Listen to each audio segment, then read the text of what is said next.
ठीक है, तो स्टार्ट करते हैं। लास्ट क्लास में हमने स्टैंडर्ड डेविएशन, मीन डेविएशन और वेरिएंस के बारे में सारी चीज़ें देख ली थी। ज़्यादा कुछ आता नहीं इनमें से, कम क्वेश्चन आते हैं।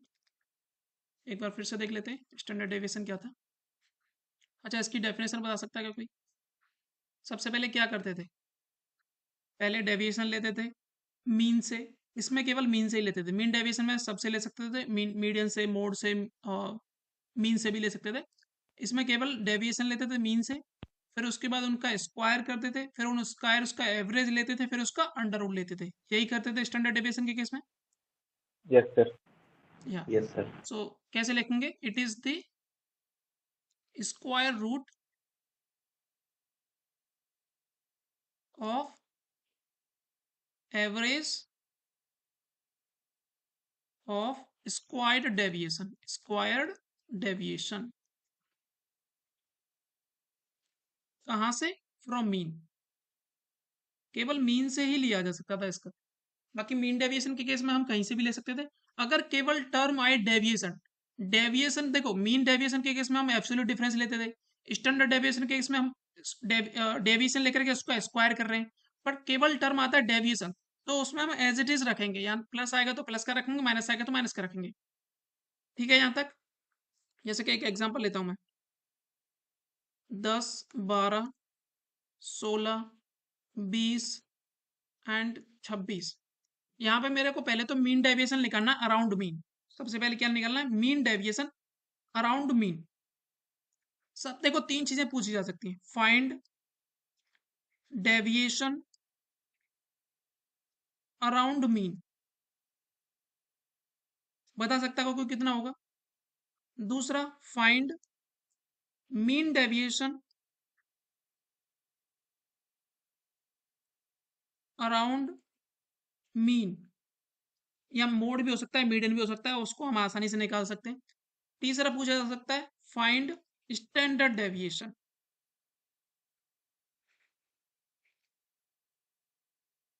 ये अब यहाँ पे अबाउट नहीं होगा, अराउंड होगा सब जगह। Around,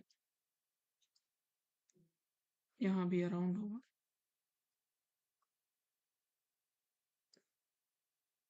around mean. क्या ये तीन चीजें क्लियर है कि ये तीन चीजें पूछी जा सकती हैं? वेरिएंस तो हमें इजीली पता है। वेरिएंस तो इसका बस स्क्वायर कर देंगे स्टैंडर्ड डेविएशन का, तो वेरिएंस निकल आएगा। इस देखो, यहाँ पे इस डेविएशन के आगे कुछ नहीं लगा, ना स्टैंडर्ड लगा ना मीन लगा। सिंपली पहले मैं निकालूंगा इसका मीन, जो कि होने वाला है कितना। इसका मीन निकालो जरा, कितना होने वाला है इसका। तो यहाँ पे कितना 14। होने वाला है? 20। कितना होने वाला है? 14। 14। Okay okay, 14 is the mean. अगर 14 मीन आ चुका है, तो यहाँ से सबसे पहले डेविएशन निकालना पड़ता है। डेविएशन के लिए कुछ नहीं करना, सिंपली x माइनस के a, या a मीन्स ये वाला है, मतलब मीन मान सकते हो उसको, जो भी इसके अराउंड निकल रहा है वही मान सकते हो। तो ये करना है बस आपको। x, x क्या? ऑब्जर्वेशन है। ऑब्जर्वेशन है। कौन सी ऑब्जर्वेशन? ये वाली ऑब्जर्वेशन। ये 10, 12, 16, 20, 26।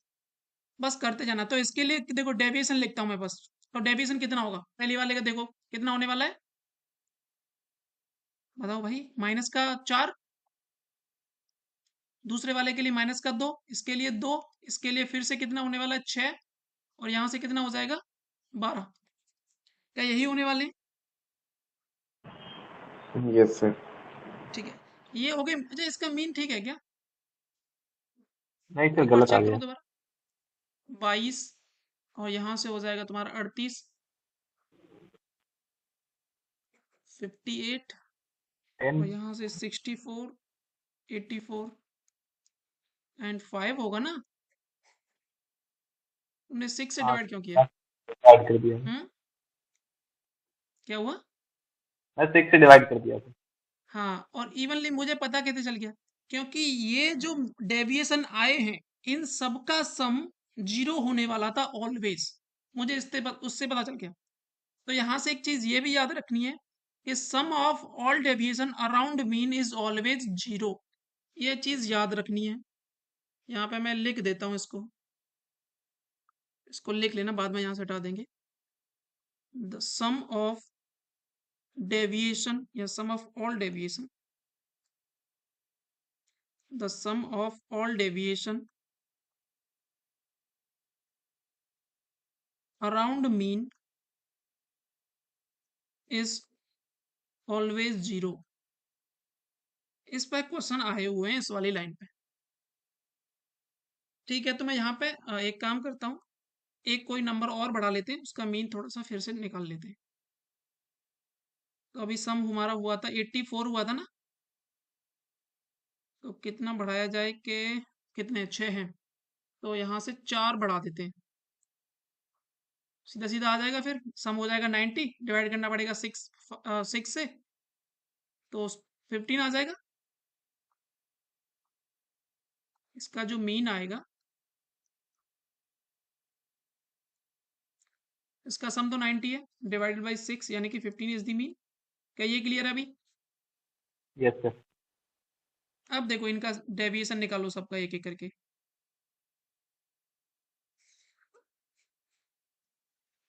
तो पहले वाले का डेविएशन कितना आएगा, -5, दूसरे वाले का कितना आएगा, -3, इसका कितना आएगा 1, इसका कितना आएगा यहाँ से, ये हो गया, इसका आएगा 5, इसका कितना आएगा यहाँ से 11, और इसका कितना आएगा -11। तो देखो ये वाला इससे सबका सम करो, ये इससे कट जाएगा, फिर से कुछ गड़बड़ कर दिया गया, -5 -3 माइनस नहीं +1 +5 +11 -11, ये इससे कट जाएगा। सम एक बार दोबारा से चेक करो, 22 38 58 62, अच्छा 84 था, 6 लेना था। एक मिनट रुको, यहाँ पे इसको 6 कर लो भाई, अब सही होगा। ये लास्ट वाला यहाँ पे कितना हो जाएगा 9। अब देखो इनका सम, यहाँ से ये वाला माइनस का 9 होगा, ये वाला। तो यहाँ से अब देखो माइनस के कितने हो रहे हैं 8, और ये कितने हो जाएंगे -17, और यहाँ से भी देखोगे तो +17, यानी कि जीरो आने वाला है। वो ऑलवेज जीरो ही आएगा, ये ध्यान रखना है पहली बात तो। डेविएस यानी कि sum of all deviation around mean is always zero, ये क्लियर है नहीं है बताओ? ये यस वाला सर, पार्ट क्लियर। क्लियर है? क्लियर, ओके, इसको मैं यहाँ से हटा रहा हूँ, ये वाला पार्ट क्लियर है। तो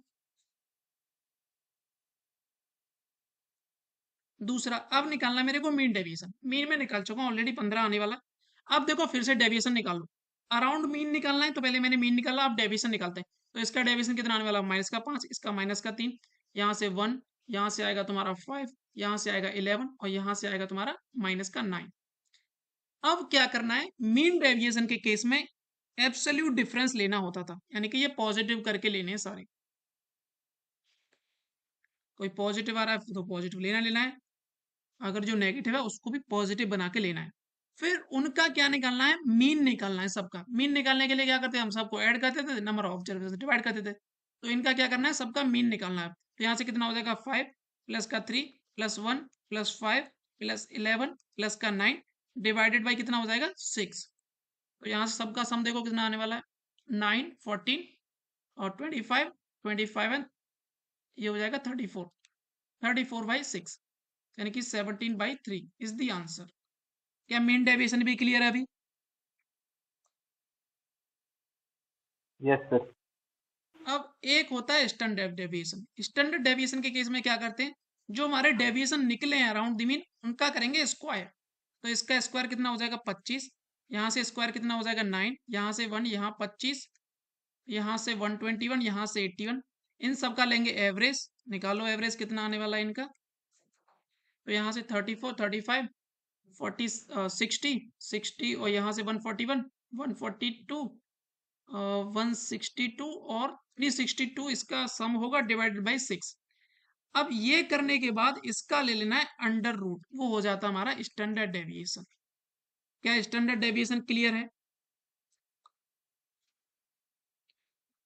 स्टैंडर्ड डेविएशन क्लियर है? Yes sir. वेरिएंस के केस में क्या करते थे, बस वेरिएंस निकालना हो तो हमें स्टैंडर्ड डेविएशन का स्क्वायर कर देते थे, यही तो करते थे। हाँ सर। ओके, तो यानी कि पीछे की सारी चीजें अभी क्लियर हो गई। तो एक क्वेश्चन है ये वाला, ट्राई करो जरा, ये वाला क्वेश्चन ट्राई करो। अब उसमें तो डिस्क्रीट डाटा था, अब इसमें क्या है, कुछ डाटा को ग्रुप्ड कर दिया है, यानी कि इसमें ग्रुप्ड डाटा है। वो पहला वाला अनग्रुप्ड डाटा था, ये ग्रुप्ड डाटा है।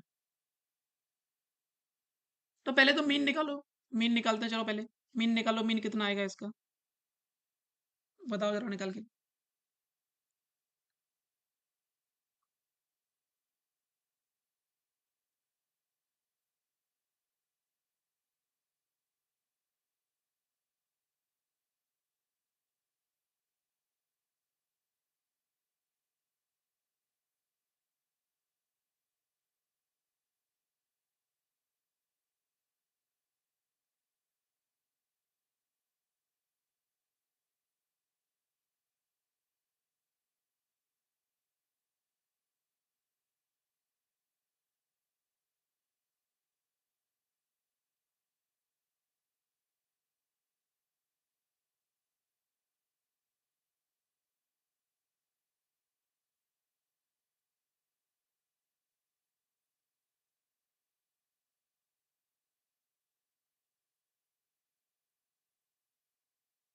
अच्छा, मीन किससे निकाल रहे हो, डायरेक्ट मेथड से या कौन से वाले मेथड से? मैं मीन निकालने के 3 तरीके बताए थे, एक तो डायरेक्ट मेथड, एक स्टेप डेविएशन मेथड, एक अज्यूम्ड मीन मेथड। कौन से वाले से निकाल रहे हो? डायरेक्ट। डायरेक्ट से तो ऑलवेज लंबा जाने वाला है, अज्यूम्ड मीन वाले से सर थोड़ा सा शॉर्ट हो जाता है, 16 उससे ट्राई करो। 16 16, ओके, चेक कर लेते हैं एक बार। कौन से वाले से किया, डायरेक्ट वाले से ही? हाँ देखो चलो, डायरेक्ट वाले से तो तुमने किया, देखो मैं एक बार उससे करता हूँ, यहाँ पे एफ लिखा था, अरे ओके ठीक है, 1 मिनट दो बस मुझे।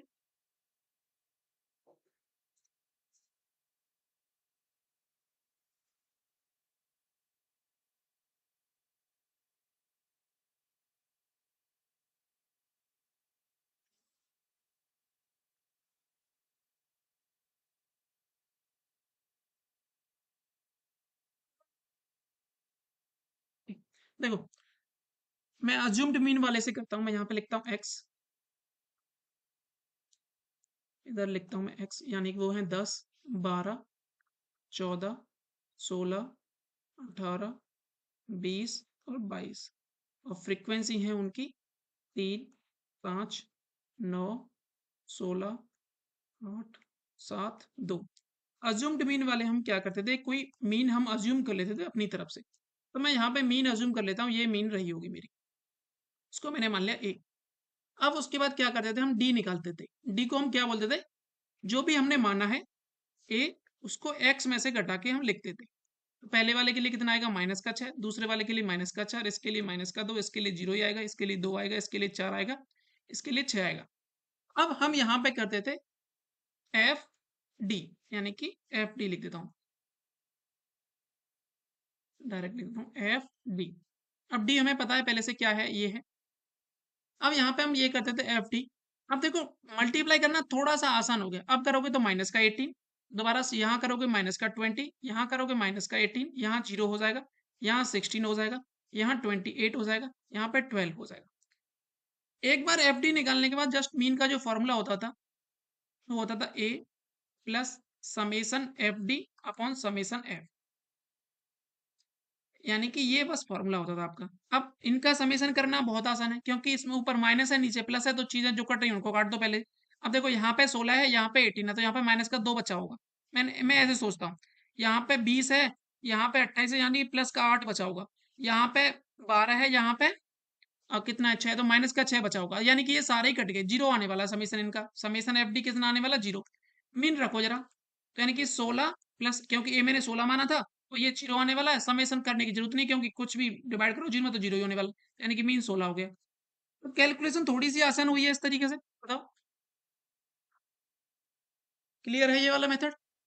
हाँ सर। हाँ क्लियर है, ओके। तो यस एक बार मेरे को मीन मिल गया, अच्छा मीन मिल गया, अब उससे फायदा क्या है, अब मेरे को क्या निकालना था, डेविएशन, किससे, इन चीजों से। अब मेरा डेविएशन भी आज मीन भी 16 ही है, तो डेविएशन भी यही होने वाले हैं। इस केस में क्या हुआ, मेरे को फायदा मिल गया क्योंकि डेविएशन भी यही होने वाले हैं। तो स्टैंडर्ड डेविएशन निकालने के लिए क्या करते थे फिर हम, डेविएशंस का स्क्वायर करते थे। तो इनका स्क्वायर कर लो, यानी कि यहाँ पे क्या करना है, डी स्क्वायर।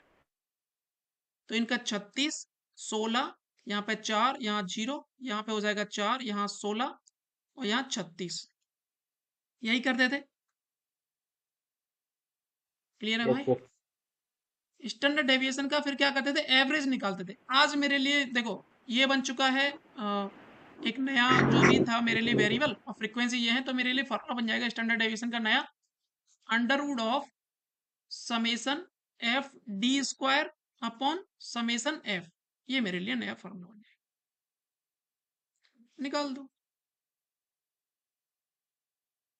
इसको या तो ऐसे याद रखते हैं या फिर ऐसे भी याद रखते हैं, समेसन एफ डी को क्या बोल सकता हूं मैं, एक्स माइनस मीन का स्क्वायर अपॉन समेसन एफ।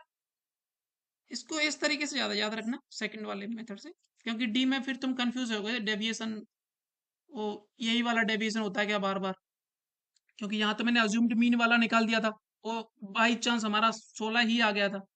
क्योंकि अगर कुछ और आता तो फिर मैं दोबारा से डेविएशन लेता, क्योंकि मीन के अराउंड ही डेविएशन लिया जाता है इसमें। तो ये वाला फॉर्मूला याद रखना, सेकंड वाला, पहला वाला मत याद रखना। निकालो जरा कितना आने वाला है। ये क्लियर है जो मैं बोल रहा हूँ कि डी क्यों नहीं याद रखना, क्योंकि बाई चांस ये सेम आ चुका था मीन, अदरवाइज तो डेविएशन हमारा कुछ और होने वाला था, क्योंकि मीन के अराउंड निकालते हैं वो वाला डेविएशन। ये एक्चुअल में मैंने लिखा है एक्स माइनस मीन का स्क्वायर है सारे में।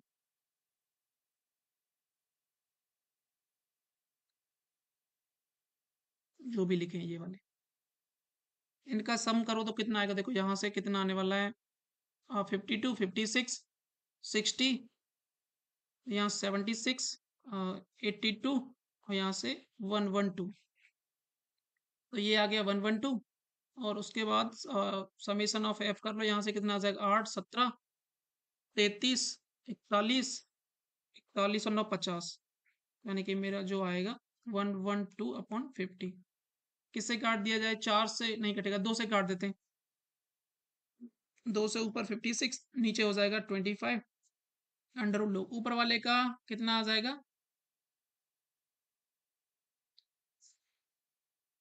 2√40/5। ये आंसर होने वाला है। प्रोसेस समझ में आया नहीं आया ये बताओ बस। हाँ सर आ गया। आ गया। इससे करने का एक फायदा और है, स्टेप डेविएशन वाले से एक फायदा और मिल जाता है मेरे को। एक मिनट में एक सवाल और लिखता हूँ, उसमें हम वेरिएंस भी निकाल लेंगे।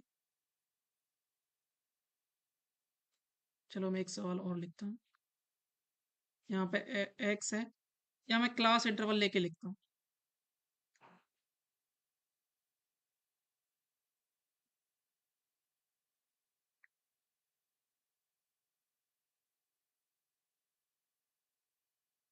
यहाँ पे क्लास इंटरवल लिखते हैं, यहाँ पे फ्रीक्वेंसी लिखते हैं, एंड 0 से लेके 10, 10 से लेकर के 20, 20 से लेकर के 30, 30 से 40 एंड 40 से 50, इतना ही रखते हैं।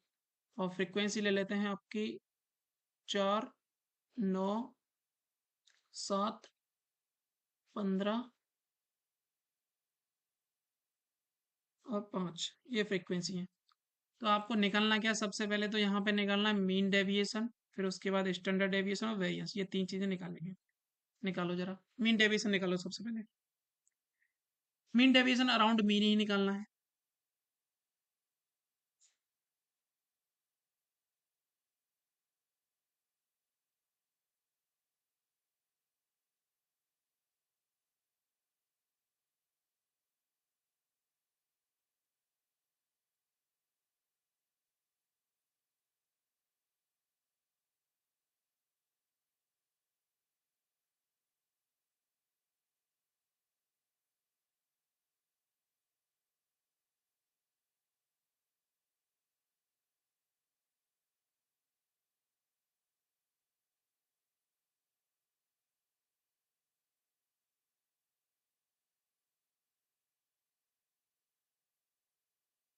पहले तो इस केस में हम x निकालते थे, मिड वैल्यू जो होती थी 5, 15, 25, 35, 45। फिर उसके बाद मैंने क्या बोला, स्टेप डेविएशन से जाओगे तो ज़्यादा आसान पड़ेगा। तो एक बार मैं इसको मीन मान लेता हूँ, मेरा अज्यूम्ड मीन ए मान लेता हूँ इसको। सर तो यहाँ पे मैं निकालता हूँ डी, क्या हुआ? 10.5। ओके 10.5 देख लेते हैं अभी। तो यहाँ पे यहाँ पे ए, अब यहाँ पे कितना होने वाला है, यहाँ से माइनस का 20, यहाँ पे माइनस का 10, यहाँ 0, यहाँ 10, यहाँ 20। अब मल्टीप्लाई करोगे तो आसान हो जाएगा, माइनस का 80, माइनस का 90, ये 0, ये 150, ये 100।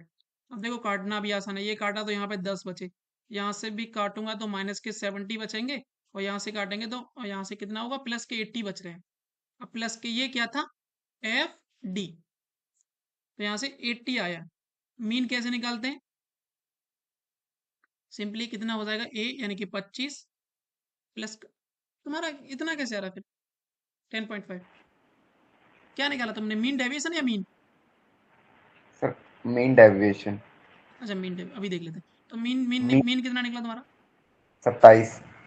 27। ओके यहाँ से देखो 80 और डिवाइड करेंगे कितना, यहाँ सम ऑफ फ्रीक्वेंसी करते थे, समेशन ऑफ फ्रीक्वेंसीज, वो कितना आने वाला है 13 और 20, और यहाँ से भी 20 और 20 40, यानी कि ये 40 रख देता हूँ यहाँ से 2, यानी कि 27 इज द मीन। एक बार तुम्हें मीन मिल गया, उसके बाद क्या करते थे, मीन डेविएशन के केस में क्या करते थे, पहला तो निकालना मीन डेविएशन। क्या करते थे भाई मीन डेविएशन के लिए, बताओ सर मैं बताओ। फॉर्मूला हम्म फॉर्मूला लगाया था सर। मीन डेविएशन के लिए फॉर्मूला, मीन डेविएशन के तो सिंपली जो मीन मेरा निकला है, अब उनको इससे माइनस करूंगा, एब्सोल्यूट डिफरेंस लूंगा। देखो फॉर्मूला काम करता है कौन से वाले के लिए, कौन कौन सा वाला फॉर्मूला लगाया तुमने भाई? सर यही सिग्मा एफ फिर ब्रैकेट में एक्स माइनस एक्स के ऊपर बार वाला। ये वाला अंडरवुड में, ये वाला समेसन, ये एफ, और यहाँ से एक्स माइनस के एक्स बार का स्क्वायर अपन समेसन एफ, ये वाला। हाँ हाँ। तो ये तो स्टैंडर्ड डेविएशन का है ना। कंफ्यूज हो गया फिर फॉर्मूला में शायद। देखो मैं जब ही तो बोल रहा हूँ, डेफिनेशंस को थोड़ा याद रखो। मीन डेविएशन क्या होता था, पहले मैं मीन निकालता था, उस मीन को जैसे ही मेरे को मीन मिला, मैं अब मीन का डेविएशन लूंगा हर एक वैल्यू से एक्स की से। तो पहली वाली से डेविएशन कितना आने वाला है, माइनस का, यहाँ पे डेविएशन कैसे देखते थे, एक्स माइनस के मीन। अब देखो पहली वाले से डेविएशन कितना आएगा, माइनस का 22, दूसरे वाले से कितना आएगा, माइनस का 12, तीसरे वाले से 2 का आएगा, सॉरी -2 का आएगा, यहाँ से देखोगे तो कितना आएगा, 8 का आएगा डेविएशन, और यहाँ से डेविएशन देखोगे तो कितने का आएगा, 18 का आएगा। फिर इनका एब्सोल्यूट वैल्यू लेते थे मीन डेविएशन के केस में, एब्सोल्यूट वैल्यूज लेनी है, प्लस की लेनी है, तो इनका सबका एवरेज लेते थे, वो होता था मीन डेविएशन। अभी क्लियर है थोड़ा बहुत? हाँ सर। डिवाइड कर देंगे कितने से, 5 से। अगर देखो ये सब भूल जाते तो मैं फॉर्मूले भी लिख देता हूँ भाई, चलो लो। मीन डेविएशन में कर क्या रहे हैं एक्चुअल में, देखो दो तरह के फॉर्मूले बनते हैं, मैं लिख रहा हूँ यहाँ पे एक एक करके दोनों को लिख रहा हूँ। एक मिनट यहाँ लिख देता हूँ। सबसे पहले लिख रहा हूँ मैं अनग्रुप्ड डाटा के लिए, उसके लिए क्या करना है, simply mean deviation, absolute difference लेना है, तो यानी कि यहाँ पे करेंगे समेशन ऑफ एक्स माइनस के मीन, और उनका लेना है एब्सोल्यूट डिफरेंस पॉजिटिव वाला, और डिवाइडेड बाई एन, ये हो जाता तुम्हारा mean deviation for ungrouped data, यही है। दूसरा यहाँ पे ये क्या है, मीन है ये।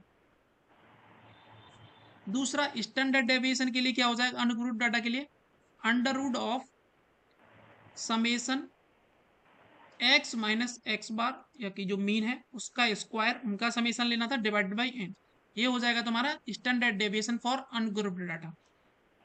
ठीक है, दोनों निकाल लिए हमने। अब देख लेते हैं ग्रुप डाटा के लिए। ग्रुप डाटा में भी दो थे, डिस्क्रीट वाला, इसमें क्लास इंटरवल नहीं थे। उसके लिए क्या हो जाता है, यहाँ पे समेशन एफ एक्स माइनस के एक्स बार का whole square divide by summation of F. ये हो जाता तुम्हारा क्या, स्टैंडर्ड डेविएशन। और उसके लिए मीन डेविएशन क्या होगा, समेशन एफ एक्स माइनस के एक्स बार, इनका बस एब्सोल्यूट वैल्यू लेनी है, स्क्वायर नहीं करना, समेशन ऑफ एफ। क्या अभी सारे फॉर्मूले क्लियर हैं? जी सर। अगर रॉ वैल्यूज दी जाएं तो ये वाले फॉर्मूले यूज करने हैं, अगर फ्रीक्वेंसी के साथ दी जाए तो ये वाले फॉर्मूले यूज करने हैं। अभी इसका एक फॉर्मूला और है, वो मैं थोड़ी देर में लिखवाता हूँ। वो थोड़ा काम आता है जब स्टैंडर्ड डेविएशन, जो मीन की वैल्यू जो हम निकालते हैं किस तरीके से, स्टेप डेविएशन से, उसको भी यहाँ पे लिख लो। स्टैंडर्ड डेविएशन का एक फॉर्मूला और है, under root of summation X square. अच्छा ये तो पहले उसके लिए लिख देता हूँ मैं, अनग्रुप्ड के लिए, फिर ग्रुप्ड के लिए लिख देता हूँ। यहाँ पे अनग्रुप्ड के लिए लिख लो पहले स्टैंडर्ड डेविएशन का, summation X square, simply observation है उनका स्क्वायर कर देना, डिवाइडेड बाई एन, जो भी नंबर ऑफ ऑब्जर्वेशन है, माइनस का मीन का स्क्वायर, माइनस मीन का स्क्वायर। ये एक स्टैंडर्ड डेविएशन का दूसरा है। यहाँ पे अगर ग्रुप डाटा के लिए लिखूंगा तो मैं कैसे आ जाएगा, summation F x square upon summation F minus का मीन स्क्वायर। ये ही फॉर्मूले हैं और कोई फॉर्मूला है ही नहीं। क्लियर है अभी सारी चीजें अभिषेक? Yes sir. ओके। तो अब ये इस वाले क्वेश्चन में मेरे को स्टैंडर्ड डेविएशन निकाल के दिखाओ। हम इसका मीन निकाल चुके हैं, वो आया था हमारा 27। अब डायरेक्टली तुम मेरे को इसमें स्टैंडर्ड डेविएशन निकाल दो बस।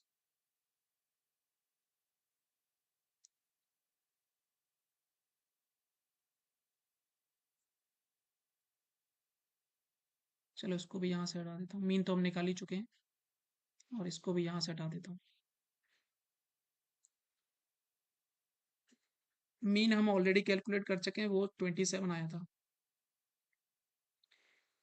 स्टैंडर्ड डेविएशन के दो फॉर्मूले, ये कौन सा वाला ग्रुप डाटा का है, तो ग्रुप डाटा में दो फॉर्मूले बताए मैंने, अंडर रूट ऑफ, ये क्लास इंटरवल वाला है, फ्रीक्वेंसी वाला है, तो सिंपली क्या करना है यहाँ पे, समेशन एफ, देखो पहले तो ये लिखवा देता हूँ, अपॉन समेशन एफ, या तो ये लगाओ या फिर ये लगाओ, summation F x square divide by summation F और माइनस का मीन स्क्वायर। अब एक बार तुम मीन निकाल चुके हो तो दोनों ही फॉर्मूले तुम्हारे लिए इजी हैं, कोई सा भी लगा सकते हो, दोनों ही फॉर्मूले स्टैंडर्ड डेविएशन के। और ये वाला जो सेकंड वाला फॉर्मूला है इसी से आया है, इसका जस्ट मैं जब होल स्क्वायर खोल दूंगा तो ये फॉर्मूला बन जाता है। सर ये तो 146 के अराउंड आ रहा है, तो इसको कैसे करेंगे? कौन सा वाला 146 के राउंड है? ये स्टैंडर्ड डेविएशन का मतलब टोटल कर रहा हूँ ना जब मैं। देखो स्टैंडर्ड डेविएशन के तुम्हें क्या क्या चीज चाहिए, कौन सा वाला फॉर्मूला लगा, पहले तो ये बताओ, फर्स्ट वाला या सेकंड वाला? मैंने लगाया आपका ये सेकंड वाला। सेकंड वाला लगाते चलो। सेकंड वाले में मेरे को क्या क्या चाहिए, एफ है मेरे पास, एफ ऑलरेडी है, एक्स स्क्वायर चाहिए, पहले मैं एक्स स्क्वायर लिखूंगा सबके, तो एक्स स्क्वायर लिखो सबके। यहाँ से कितना आने वाला 25, यहाँ से कितना आने वाला है 225, यहाँ से 625, और यहाँ से कितना आने वाला है 35 का स्क्वायर कितना होता है 1225, यहाँ से कितना होगा 20 25, क्या यही आएंगे? जी। अब इनका मल्टीप्लाई करना है एफ के साथ, यानी कि यहाँ से 100 आएगा, यहाँ से करोगे तो कितना आएगा, एक मिनट, 1800 और 180, 1980, 1980 और 45, यानी कि 2025। हम्म। हाँ जी। और यहाँ से मल्टीप्लाई करोगे तो कितना आएगा 4200 और 140, 4340, 4340 और 35, 4375, क्या यही आया था? बता दो एक बार। Yes sir. ओके, एंड इसके बाद इनका मल्टीप्लाई करोगे तो कितना आएगा? ओके, अब देखो यहाँ से ये सेकंड वाला फॉर्मूला थोड़ा सा लेंदी बन जाएगा, क्योंकि इनका मल्टीप्लिकेशन बहुत ज्यादा होने वाला है। अगर यहीं पे मैं पहले वाले फॉर्मूले को ट्राई करता तो उससे मेरे लिए इजी क्या बन जाता, मैं यहाँ पे लिख देता हूँ एक्स और एफ, ये है 5, 15, 25, 35, 45, 4, 9, 7, 15, 5। अब देखो इसमें सेकंड वाला, जब मैं फर्स्ट वाला लगाता तो मीन निकाल चुका हूँ, तो मेरे को लिखना क्या, एक्स माइनस के मीन। तो यहाँ पे एक्स माइनस के मीन में लिखता और उनका स्क्वायर करता तो कितना आने वाला है, वो भी पढ़ा ही जाएगा क्योंकि 27 मीन निकला है। तो यहाँ भी 27 5 22 होगा तो 484, और 12 करेंगे तो 144, ये जीरो हो जाएगा। यहाँ से 8 का 64 हो जाएगा, और यहाँ से 18 का 324 हो जाएगा। अब इनका भी मल्टीप्लाई करना पड़ेगा, और फिर उसके बाद सम करना पड़ेगा। एंड थोड़ा ज़्यादा लेंथी हो गया क्या? हाँ ओके, 1 मिनट रुको तो फिर कुछ वैलिड सवाल लिखने पड़ेंगे मेरे को ढूंढ के कहीं से। मतलब सवाल तो ये भी वैलिड ही है, बट कैलकुलेशन थोड़ी सी लेंथी जा रही है। बट प्रोसेस तो एकदम क्लियर हुआ होगा कि क्या करना है क्या नहीं करना है। हाँ सर, वो दिक्कत है, अभी थोड़ा कैलकुलेशन में भी दिक्कत आ रही है।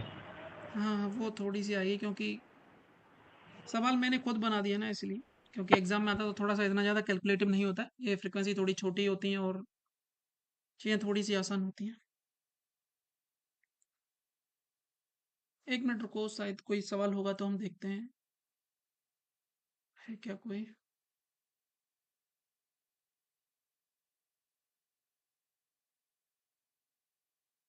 अच्छा, कोई सवाल नहीं है।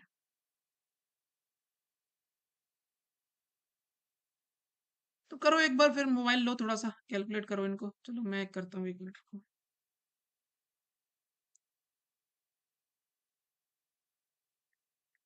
ये हमने कर लिया है। कौन कौन से मल्टीप्लाई बचे हैं? 225 ये सही था। एंड इनको भी चेक कर लेते हैं एक बार। 625 ये भी ठीक था। इसके बाद 15 का मल्टीप्लाई करना है किससे?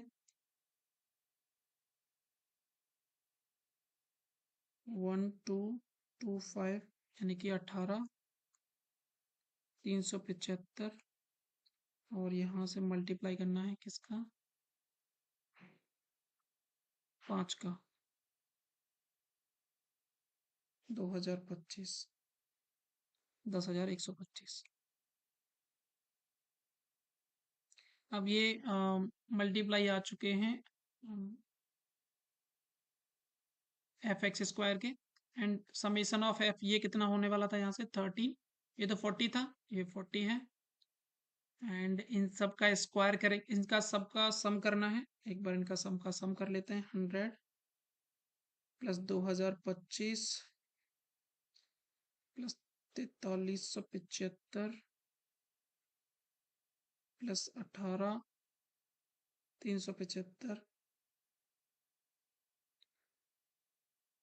प्लस 10,125, 35,000 आया है।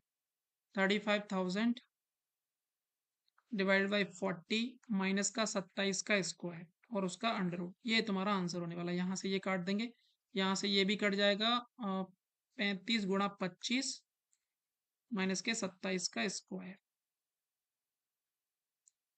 35 × 25 कितना होता है? 875, और उसमें से 27 का स्क्वायर कितना होता है?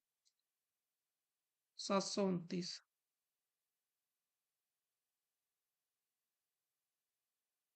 यानी कि 146 आएगा। अब 146 के किसके करीब होता है? लमसम लमसम 12 के, क्योंकि स्क्वायर 12 के का हाँ, तो 12 का 1/4। करीब होता है, तो ये इसका आंसर होने वाला है। क्लियर है? 12 पॉइंट समथिंग 1 मान लो। ठीक सर। प्रोसेस तो क्लियर है। ये एक तो ये तरीका है, और दूसरा इससे करते तो यहाँ से देखो क्या क्या आने वाला था। अब इनका सबका एक बार सम कर लेते हैं। यहाँ भी इनका मल्टीप्लाई करेंगे, फिर उसके बाद सबका सम करेंगे, divide by summation of F कर देंगे। यहाँ से भी देख लो उतना ही आ रहा क्या। एक बार ये भी कर लेते हैं। खुलाइए तो मोबाइल। 484 मल्टीप्लाई 4, ये आया 1936। एंड ये आएगा तुम्हारा 144, 1296, ये तो जीरो हो जाएगा। यहाँ से 15 गुणा 60 64, 960, और ये हो जाएगा 5 गुणा 324, 1620। अब इनका सम कर लेते हैं। 1620 प्लस का 960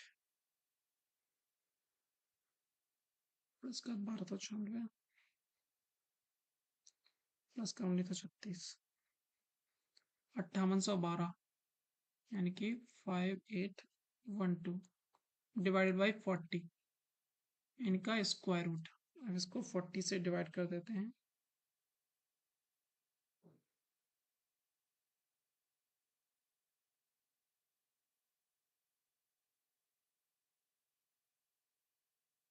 इसको 40 से डिवाइड करोगे तो ये आ रहा है 145.3 यानी कि इतना क्लोज ही है, एकदम क्लोज है। ये 146 है, 145.3 है, क्योंकि थोड़ा सा एरर इसमें आ जाता है दोनों को कैलकुलेट करने में। तो यहाँ से भी इसका स्क्वायर रूट लो तो 12 के करीब ही आएगा।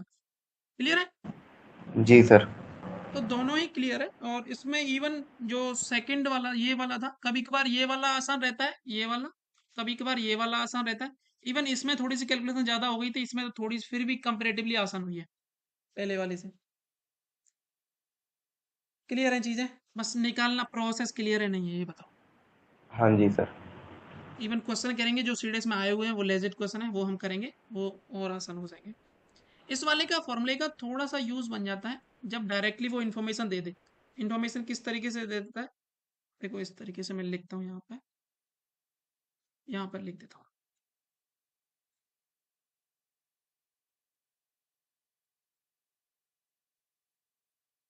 बोल देगा कि मीन दे रखा है 5 ऑब्जर्वेशन का, बोलेगा क्वेश्चन किस तरीके से दे देगा, mean of 5 observation is 20 and sum of observation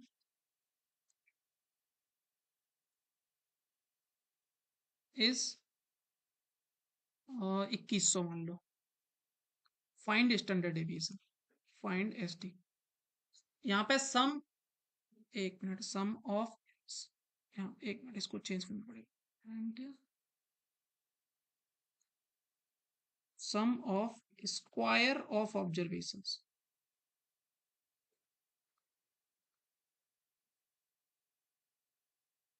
is 21, then find ST. अब देखो इसमें उसने क्या क्या दे दिया, मीन दे दिया मेरे को, और उसने दिया है sum of square of observation, यानी कि सम दिया है ऑब्जर्वेशंस के स्क्वायर्स का। तो ये मेरे पास जो फॉर्मूला था सेकंड वाला एच डी का, under root of summation F, यहाँ पे X square upon summation F minus के मीन का स्क्वायर। आज सिंपली एफ कोई है नहीं, यहाँ पे फ्रीक्वेंसी दी नहीं गई, तो सिंपली यहाँ से हटा करके यहाँ पे नीचे एन आ जाएगा, क्योंकि स्टैंडर्ड अनग्रुप डाटा के केस में क्या होता था, ये वाला formula summation X square upon N minus के मीन स्क्वायर, अनग्रुप डाटा के लिए ये हो जाता था। तो सिंपली यहाँ पे सारी चीजें दी गई हैं, तो मैं बस मेरे को रखनी है। समेसन ऑफ एफ स्क्वायर दिया गया 2100 डिवाइडेड बाई कितना है, इनका ऑब्जर्वेशन है 5 और माइनस मीन का स्क्वायर यानी कि 20 का स्क्वायर। इस तरीके से ज्यादा काम आ जाता है ये वाला फॉर्मूला। क्लियर है? Yes sir.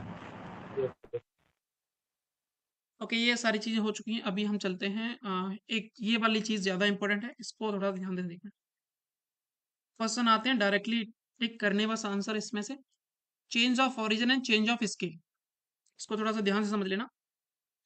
Change of origin का मतलब है उसमें हम प्लस या माइनस कर रहे हैं। चेंज ऑफ स्केल का मतलब उसमें हम गुणा या डिवाइड कर रहे हैं, मल्टीप्लाई कर रहे हैं या डिवाइड कर रहे हैं। अब देखो, अगर बोल रहा है कि मेरे पास ऑब्जर्वेशंस हैं x1 x2 x3 and xn, मेरे पास n ऑब्जर्वेशंस हैं।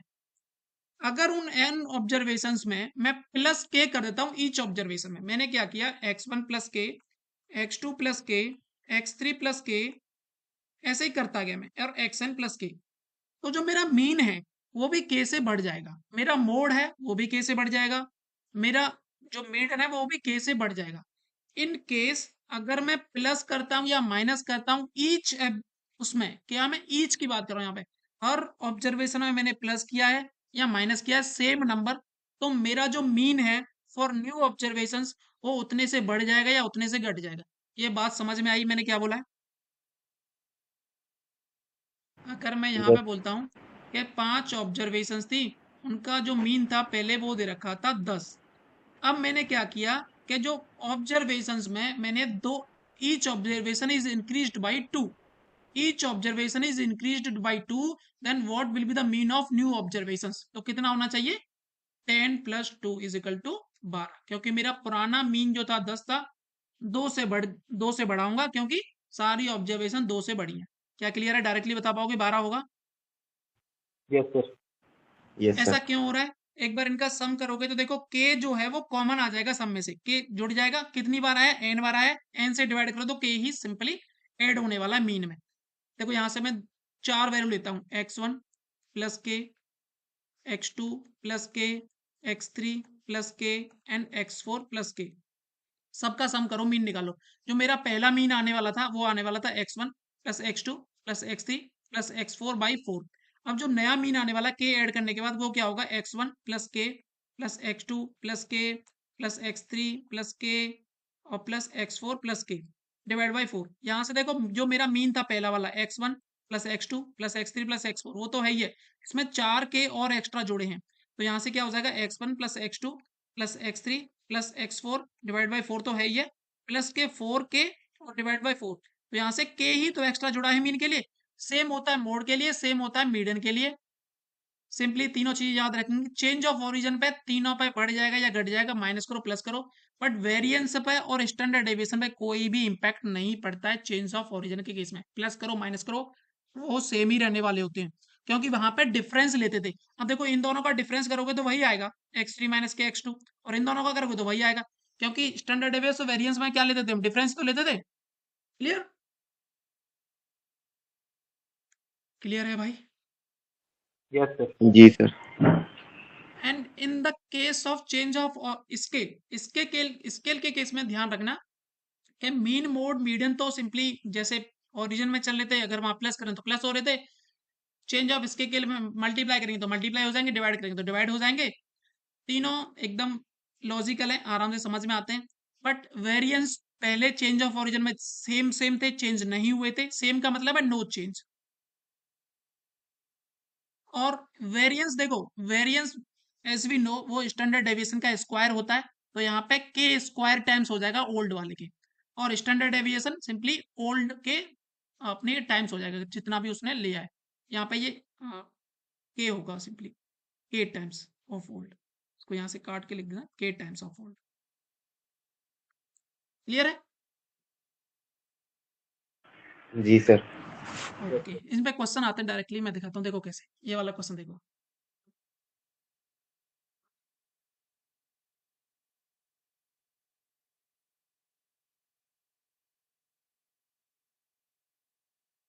कितना हो जाएगा?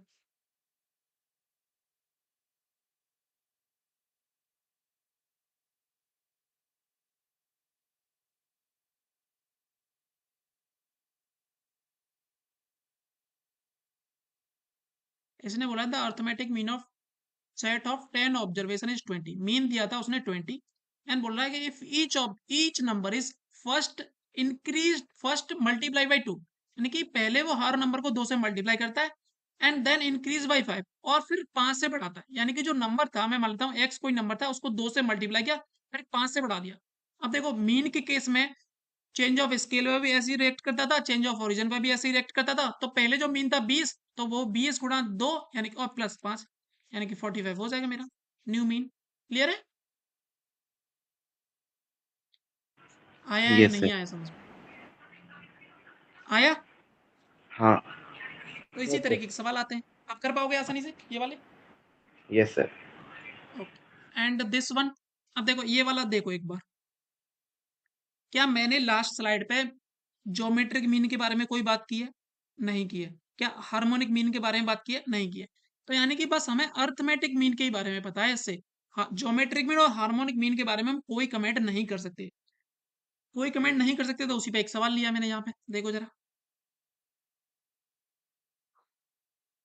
इसने बोला है for a set of positive number consider the following statement. दो स्टेटमेंट दिए। पहला statement, each number is reduced by 2। अगर मैं हर नंबर को 2 से कम कर देता हूं तो geometric mean of set may not always exist, ये एग्जिस्ट ही नहीं करेगी। क्या ये सही होगा या गलत होगा? बताओ क्या लगता है?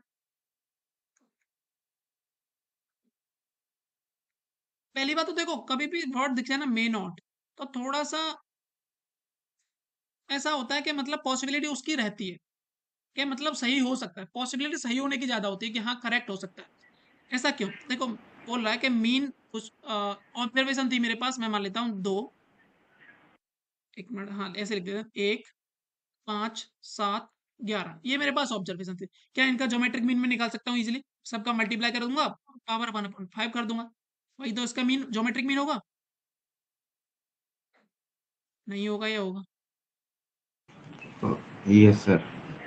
अगर मैं सब में से 2 घटा रहा हूं तो देखो यहाँ पे तो 0 हो रहा है, यहाँ पे -1 हो रहा है, यहाँ पे कितना हो रहा है, 3 हो रहा है, ये 5 हो रहा है, यहाँ पे कितना हो रहा है, 9। क्या इनका अब ज्योमेट्रिक मीन कितना आने वाला है? 0 आने वाला है, क्योंकि सब ज्योमेट्रिक मीन भाई क्या होता था ये तो ध्यान है ना सबको, सबका multiply x2 x3 power 1/n। तो यहाँ पे करेंगे तो ज्योमेट्रिक मीन कुछ आएगा, यहाँ पे 0 आने वाला है। अगर मान के चलो ये 2 ना होता, ये 2 नहीं होता, इन ऑब्जर्वेशन में इन 4 का ही मीन निकलवा रहा होता ज्योमेट्रिक मीन, तो यहाँ पे -1, यहाँ पे 3, यहाँ पे 5, यहाँ पे 9। अब इनका प्रोडक्ट करोगे तो माइनस में आ जाएगा, और माइनस में रूट लेते ही मेरा जो है आंसर इमेजिनरी आंसर आएगा, आयोटा के साथ आंसर आएगा, यानी कि ऑलवेज तो एग्जिस्ट नहीं कर रहा। यहाँ पे इसने लिखा है कि if only one. Each number, हाँ क्या हुआ? दूसरा वाला गलत लग रहा है, मतलब पहला हाँ वाला दूसरा तो वाला ठीक। तो गलत ही है, पहला वाला सही है। Each number is reduce by 2, the geometric mean of set may not always exist, यानी कि देखो यहाँ पे तो एग्जिस्ट नहीं किया, यानी कि पहला सही है। If each number is increase by 2, geometric mean वो 2 से इंक्रीज नहीं होगी। ये तो सिंपल सी बात है, हमें नहीं पता किससे होगी, बट 2 से तो नहीं होगी कम से कम। क्लियर है? Yes sir. Yes, sir. और इवन निकाल भी सकते हैं कितने से होगी, मान के चलो पहले A1 A2 A3 ये ले लेते हैं 3 नंबर। अब इन नंबर को मैंने 2 से बढ़ाया, तो A1 + 2 A2 + 2 एंड A3 + 2। इनका ज्योमेट्रिक में निकालना, सबका मल्टीप्लाई कर दो, डिवाइड बाय 1/3 कर दो, ये हो जाएगा जो भी निकल रहा होगा, बट 2 से नहीं बढ़ रही होगी, ये तो कंफर्म है, यानी कि ओनली वन इज करेक्ट। अच्छा, ये इंक्लूसिव क्लास इंटरवल और एक्सक्लूसिव क्लास इंटरवल हम पहले ही देख चुके हैं, सबको ध्यान है? Yes sir. अच्छा, इन पे एक क्वेश्चन था, वो मैं 1 मिनट करवाता हूँ। अच्छा, ये वाला क्वेश्चन दिख रहा है क्या, या नहीं दिख रहा है ठीक से? दिख रहा है। दिख रहा है। 5 क्वेश्चन आए थे, ऐसे ही आते हैं सीडीएस में, एक साथ एक एक डाटा दिया जाएगा, उस पर 5 क्वेश्चन डायरेक्टली पूछे जाते हैं, 3 से 4 तो पूछे ही जाते हैं। बताओ जरा क्या क्या होने वाले हैं।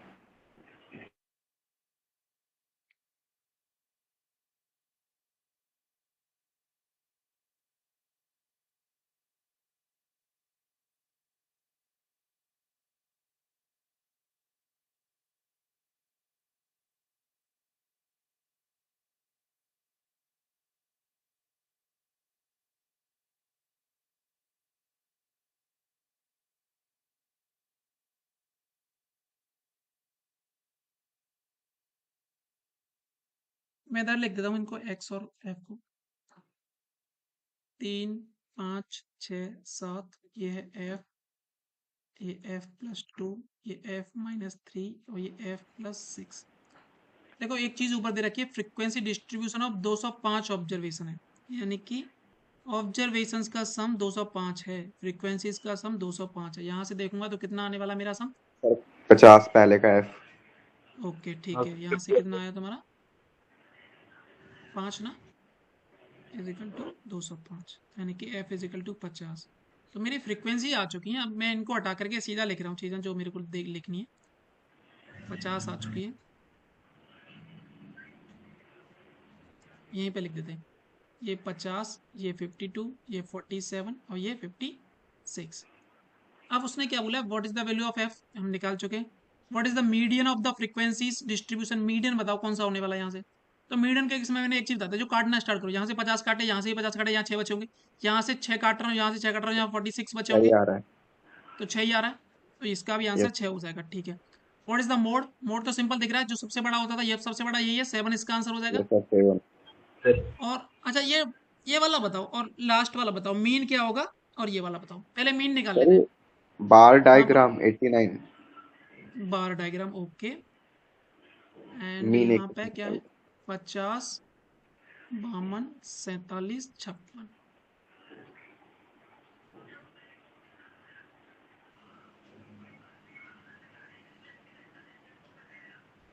5.29 5.29 ओके। डायरेक्ट वाले से निकाला किससे निकाला? डायरेक्ट।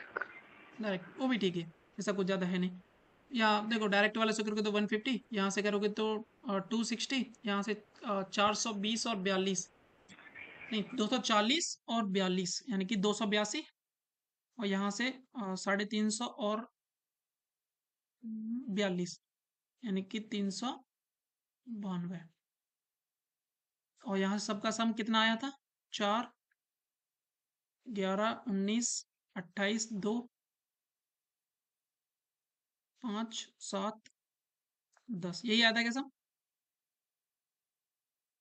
हाँ सर। तो यहाँ से कितना हो जाएगा? 1084 डिवाइड बाई 205। 205 तो सिंपल देख, हाँ 5.2। सिंपल दिख रहा है कि 5 टाइम्स तो दिख ही रहा है। और उसके बाद 5 टाइम्स करोगे तो कितना? 1000, तो सिंपली यहाँ से दिख रहा है 25, 1025 है। अब 1025 के बाद कितना बचेगा? और यहाँ पे आंसर भी यही था, एक सिंपली लॉजिकल, कि हम डायरेक्टली लगा पाए। अगर इसको ऐसे कहते थे कि इसको मैं ए मान लेता हूँ, तो यहाँ पे माइनस का 2, यहाँ पे 1, यहाँ 2, तो इजीली थोड़ा सा और इजी हो जाता, और कुछ नहीं है। देखो इजी कितना हो जाता कैलकुलेशन, यहाँ पे हो जाता माइनस का 150, यहाँ पे हो जाता 0, यहाँ हो जाता 47, और यहाँ हो जाता 112। तो यहाँ से काटूंगा तो 38 बचने वाले थे ऊपर, माइनस के यहाँ से काटेंगे तो कितना? माइनस के प्लस के 9 बचने वाले थे। तो 9 डिवाइड बाई 205, और प्लस का 5 तो है ही है, यानी कि 5 प्लस समथिंग आने वाला था, वहां से भी मिल जाएगा आंसर। अब ये बताओ पाई चार्ट क्या होगा? पाई चार्ट तो नहीं होगा, फ्रीक्वेंसी पॉलीगन होगा। अच्छा, ये इसके केस में ये ऐसा क्यों नहीं हो रहा है, ये बताओ। बार चार्ट ही तुमने क्यों बताया, बार बार डायग्राम वाला? तो क्योंकि इसमें कंटिन्यूस डेटा नहीं है।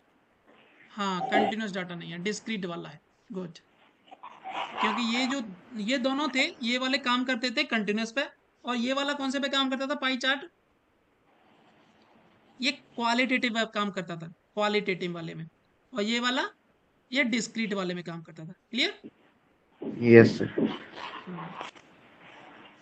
तो देखो, बस लास्ट वाला थोड़ा कैलकुलेटिव था, बाकी सब तो इजी थी ना इसमें। जी सर। या अब कुछ मिसलेनियस हैं लास्ट में मैंने डाल दिए, बाकी तो चैप्टर हमारा क्लोज ही है। अच्छा, यहाँ से कुछ और चीज़ें ये वाले लिख लो, ये रह गई थी। अगर मैं सम करता हूँ सबका, ये तो मैंने कई बार बताया है पहले, पर यहाँ भी काम में आता है, तो मैं लिख देता हूँ। इसका सम कितना होगा? N plus 1/2। अगर मैं इनके स्क्वायर का सम करता हूँ, वो कितना होता है भाई? N, n+1, 2n+1/6। अगर इनमें मैं क्यू का सम करता हूँ,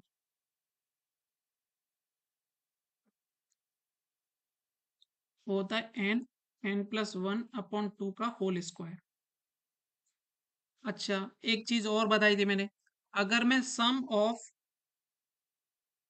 n इवन नंबर करता हूँ, कितना आता है? वो आता है n+1। और यहां से सम ऑफ n ऑड नंबर,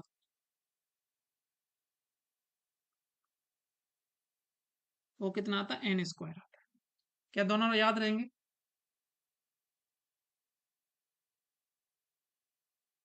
ये क्या लिखा है पहला वाला? Sum of natural number. ये वाला क्या है? Sum of square of natural number. ये लिखा है sum of cube of natural number. ये sum of an even number. ये लास्ट वाला sum of N odd number. बस यही चीजें पता होनी चाहिए। अब देखो यहाँ से क्वेश्चन कैसे बन जाता है, पूछ लेगा what should be the mean of sum of N odd number. इनका मीन कितना होगा sum of N odd number का? एन हो जाएगा डायरेक्टली। अगर मीन निकालने के लिए क्या करते थे? सबका sum divided by number of observation.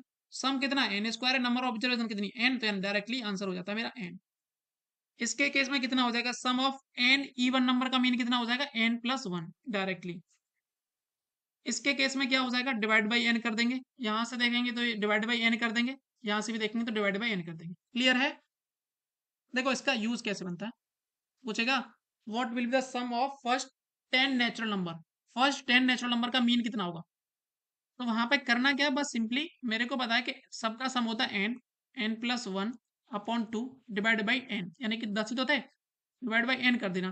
तो यानी कि 10 × 11/2 डिवाइड बाई 10। तो यहाँ से ये कट जाएगा, तो 11/2। तो हमेशा आगे से याद रखना कि n+1/2 एवरेज होता है। क्लियर है? Yes sir. ओके, एक मिनट ये वाला रुको, एक मिनट में आता हूँ उस पर वापस। इसको भी रोको, पहले तो ये वाला बताओ जरा मेरे को।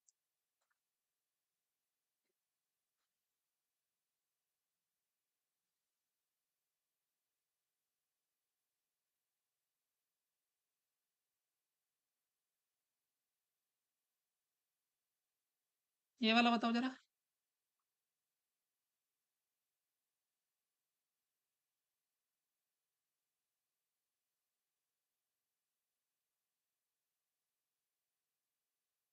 ये क्या दिख रहा है तुम्हें?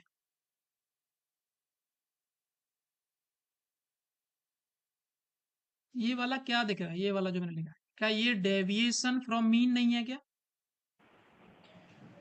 Yes sir. और डेविएशन ऑफ मीन का जब तुम सम करते हो तो वो हमेशा कितना आता है? 0। 0। तो आंसर हो गया इसका 0।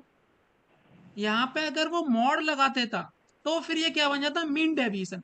देखो दोनों वर्ड में डिफरेंस है। मीन डेविएशन बोल रहा हूँ तो एब्सोल्यूट डिफरेंस लूंगा, अगर मैं डेविएशन फ्रॉम मीन बोल रहा हूँ तो मैं सिंपली डिफरेंस लूंगा, और वो हमेशा 0 आता है। क्लियर? Yes sir. हाँ, और ये इधर वाला बताओ, फर्स्ट वाला। ये भी 0 लग रहा है, हम लोग कंफर्म नहीं हूँ। 0 लग रहा है? ऐसा क्यों लग रहा है भाई, बताओ। अब इस देखो, इसमें बोला क्या है कि ये 5 या 6 ऑब्जर्वेशन है, इनका मीन m है। अब बोल रहा क्या है कि इसका मीन क्या होगा? एक्चुअल में किया क्या है इसने, हर ऑब्जर्वेशन में से m घटा दिया गया, यही तो किया इसने। हाँ। तो जब मैंने क्या बोला था, जितना घटाया जाए उतना ही मीन में से घट जाता है। तो मीन पहले था इतना, उसमें से m ही घटा दिया, तो 0 ही तो बचेगा नया मीन। Yes sir. अगर मीन पूछ रहा है तो उनका सम भी 0 ही रहा होगा, सिंपली सी बात है, 0। हाँ। क्लियर? जी सर। अच्छा, ये वाले क्वेश्चन रुको थोड़ी देर के लिए, ये वाला देखो एक बार,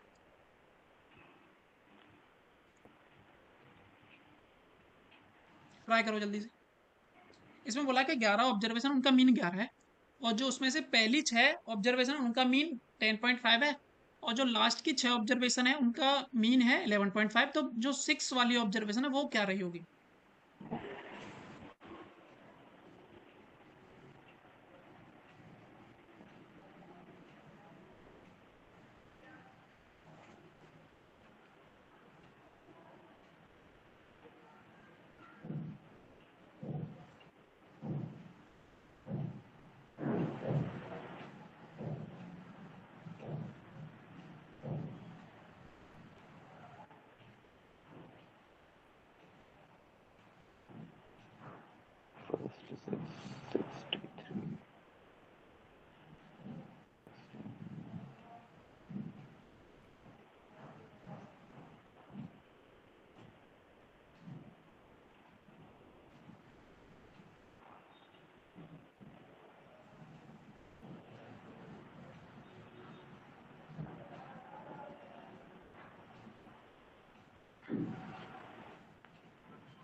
ग्यारह। 11। ओके, देखो इसका जो बेसिक मेथड है, फिर मैं एक थोड़े से इसकी जल्दी करने का भी तरीका है, वो दोनों बता देता हूँ, क्योंकि काफ़ी क्वेश्चन इस पर भी आए हुए हैं। इसने बोला है the mean of 11 observation is 11। तो इसका मतलब क्या है कि अगर मैं उन 11 ऑब्जर्वेशन का सम करूं, जो सम होगा उनका सम, मैं यहाँ पे लिख देता हूँ, समेशन ऑफ एक्स ऐसे लिख देता हूँ, अपॉन 11 इज इक्वल टू 11। यही तो मतलब है इसका, ये बताओ क्या यही मतलब? Yes sir. Yes sir. तो उन सब का जो सम रहा होगा वो रहा होगा 121। यहाँ से मेरे को एक चीज पता चल चुकी है। दूसरा, अगर ये यहाँ पे n इज इक्वल टू 1 से लेकर के 11 है। अगर मैं यहीं स्टार्टिंग के 6 का देखूं, 1 से लेकर के 6 तक का, वो कितना रहा होगा? यहाँ सिंपली दिख रहा है मेरे को 60 और 3 63 रहा होगा। और जो यस सर। लास्ट के 6 रहे होंगे, यानी कि 5 से लेकर के 11 तक, वो कितने रहे होंगे? नहीं, 6 से लेकर के 11, वो कितने रहे होंगे यहाँ से? 66 और 3 69। क्या यही रहे होंगे भाई? Yes sir. अब ये मेरे को पता चल चुके हैं। अब देखो, ये पहले जो वाले लिखे हैं, ये first plus second plus third plus 4 plus 5 plus 6 है।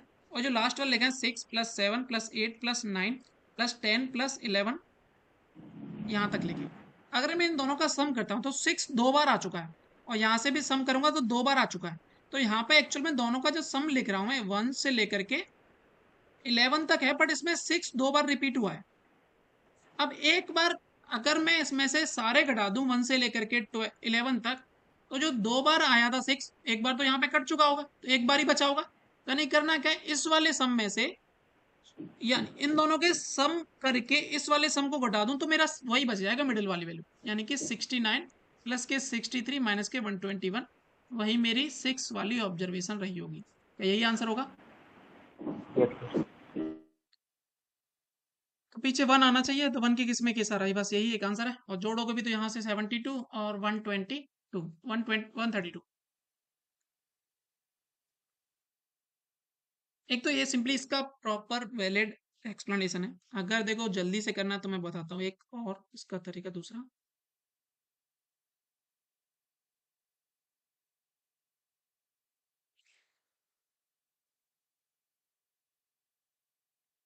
एक चीज तो मेरे को यहाँ से क्लियर है कि जो सबका जो मीन था वो था कितना? 11। और पहली जो 6 है और जो लास्ट की 6 है, उनका भी मेरे को पता है, वो कितना है? 10.5, और इनका है 11.5, और जो टोटल का है वो 11 है।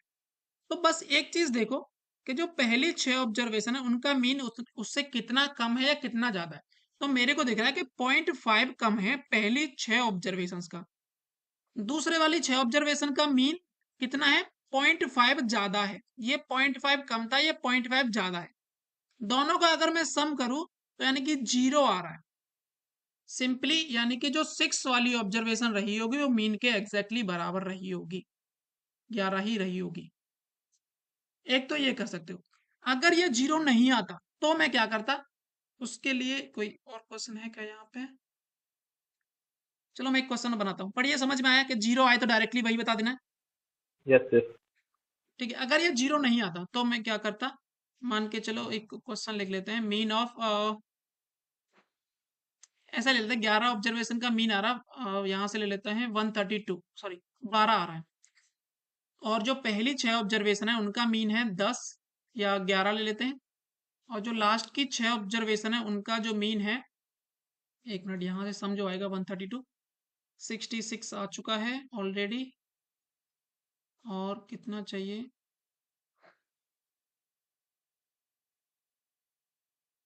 एक मिनट, इसका जस्ट आधा है। अगर मैं यहाँ पे 14 ले लेता हूँ, हाँ 14 ले लेते हैं, 14 ले लिया मैंने। तो वही 6 वाली ऑब्जर्वेशन क्या रही होगी वो पूछा है सर। निकालो जरा कितनी रही होगी। पहली 6 ये है, लास्ट की 6 ये है, मीन है 11 का ये है। तो जो 6 वाली ऑब्जर्वेशन है वो कितनी होगी जरा निकालो।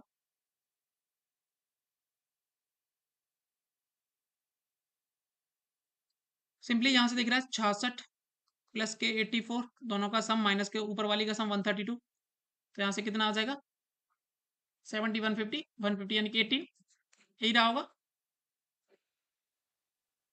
Yes sir. अगर इसको दूसरे तरीके से करूं, मैंने मेरे को पता है जो सबका है वो 12 है, पहले 6 का 11 है, दूसरे 6 है उसका 14 है। तो ये कितना कम है? माइनस का 1 कम है। ये कितना ज्यादा? प्लस का 2 ज्यादा है, यानी कि 2 ज्यादा है। और ओवरऑल ऑब्जर्वेशन मेरे पास कितनी है? 11। कितनी ओवरऑल? कितनी? 6। 6 के ऊपर मैं डिसाइड कर रहा हूँ, 6 है। सिंपली मैं 6 के मैंने बीच में डिवाइड किया था 6, तो 6 ही मल्टीप्लाई करना है, तो यहाँ से कितना आ जाएगा, 6 आ जाएगा प्लस का। अब इस 6 को जोड़ देना है मीन में, यही तुम्हारा आंसर होगा बीच वाले का। सर अगर समझ नहीं देखो आया। कंफ्यूजन ज्यादा हो रहा है तो पहला वाला बेटर है, अगर ज्यादा कंफ्यूजन हो रहा है या इसको थोड़ा सा मैं और एलेबोरेट करूँ। नहीं सर ठीक है।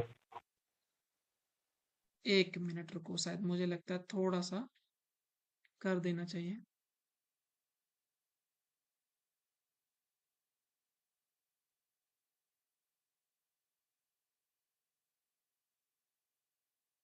इसी वाले केस को कर लेते हैं। देखो इसमें हम कर क्या रहे हैं, इसमें करेंगे 6 × 10.5 प्लस का कर रहे हैं 6 × 11.5 माइनस कर दे रहे हैं उसमें से 11 × 11। क्या यही कर रहे हैं? अगर मैं यहाँ पे एक -11 बढ़ा देता हूँ 11 और एक प्लस कर देता हूँ, तो अभी भी कोई अंतर तो इसमें पड़ेगा नहीं। बताओ कोई पड़ेगा? नहीं सर। नहीं आंसर मेरा यही आने वाला था। ठीक है, अब मैं क्या कर रहा हूँ 10.5 प्लस के 6 × 11.5, इसको मैं लिख रहा हूँ यहाँ से लेकर के 12 × 11, और ये प्लस 11 है ये ऑलरेडी। क्या ये क्लियर है? यहाँ से मैंने 11 कॉमन लिया, ये 12 बन जाएगा, 11 × 12 हो गया। ये क्लियर है? इन दोनों को मर्ज कर दिया भाई मैंने। क्लियर है ये? जी सर। ओके, अब देखो इसको मैं क्या कर रहा हूँ, 10.5 प्लस के 6 × 11 माइनस के 6 × 11 और प्लस के 11, मैं इसको ऐसे लिख दे रहा हूँ। अब इन दोनों को मर्ज कर रहा हूँ, देखो यहाँ से इसको मर्ज कर रहा हूँ तो 6 कॉमन ले लिया मैंने इसमें से देखो कितना बच रहा है, माइनस का 0.5, और यहाँ से करूंगा प्लस का 6 कॉमन लेते, यहाँ से कितना बचेगा, प्लस का 0.5, और ये प्लस 11 ऑलरेडी है। अब देखो फिर से यहाँ से 6 कॉमन लूंगा तो कितना आ जाएगा, ये पहला वाला डिफरेंस है और ये दूसरा वाला डिफरेंस है, और प्लस 11 एंड में हम कर ही रहे हैं, बट ये 0 हो गया था, इसलिए प्लस वाले 11 का ज्यादा इम्पैक्ट नहीं पड़ा था कि इसमें प्लस करना है या माइनस करना है। जो अभी मैंने क्वेश्चन लिखा था उसमें एक जगह वो आया था कितना, -1, एक जगह +2 आया था, इसलिए मैंने मल्टीप्लाई किया था 6 से, क्योंकि ये वही वाला 6 है, और प्लस कर दिया था जो मीन था उसका 12, तो वहां से इसलिए आंसर 18 आया था। क्लियर है अब सारी कंफ्यूजन? Yes sir. ये वाला बताओ जरा।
सर फिफ्थ टर्म तो लग रहा है चेंज ही नहीं हुआ इसमें। देखते हैं एक बार। बोला इसमें median of set of 9 distinct observation, पहली बात तो ये वाला वर्ड डिस्टिंक्ट है, यानी कि सारी ऑब्जर्वेशन अलग अलग है, इतना दे रखा है median. If each of the largest 4 observation of the set is increase by 2, अब बोल रहा है कि इसमें से जो ईच ऑफ इसमें द प्लस। लार्जेस्ट 4 ऑब्जर्वेशन, यानी कि जो 4 बड़ी वाली, देखो 9 अगर मैं लिखता तो 1 2 3 4 5 6 7 8 9 ऐसे मैंने लिखे हैं इस तरीके से, ये बड़ा है, ये बड़ा है इससे, ये बड़ा है, ये इससे बड़ा है, ये इससे बड़ा है। पहले मैं एक और ऑर्डर में अरेंज करने होते थे, तो हमारा मीडियन जो रहा होगा वो कहीं यहाँ रहा होगा, इसी पे तो जी रहा सर। होगा मिडिल में। अब बोल यस रहा है सर। कि जो लार्जेस्ट 4 ऑब्जर्वेशन है ये वाली, इनको मैंने बढ़ाया है 4 से या 2 से, तो मीडियन पे कोई इफेक्ट पड़ेगा क्या? नहीं, वो तो सेम ही रहेगा। तो बस ये हो गया, remains the same as the data, original set वाला। क्लियर है? Yes sir. थोड़ा सा ध्यान से देखना और करना चीज़ों। ओके, ये वाला क्वेश्चन ट्राई करो।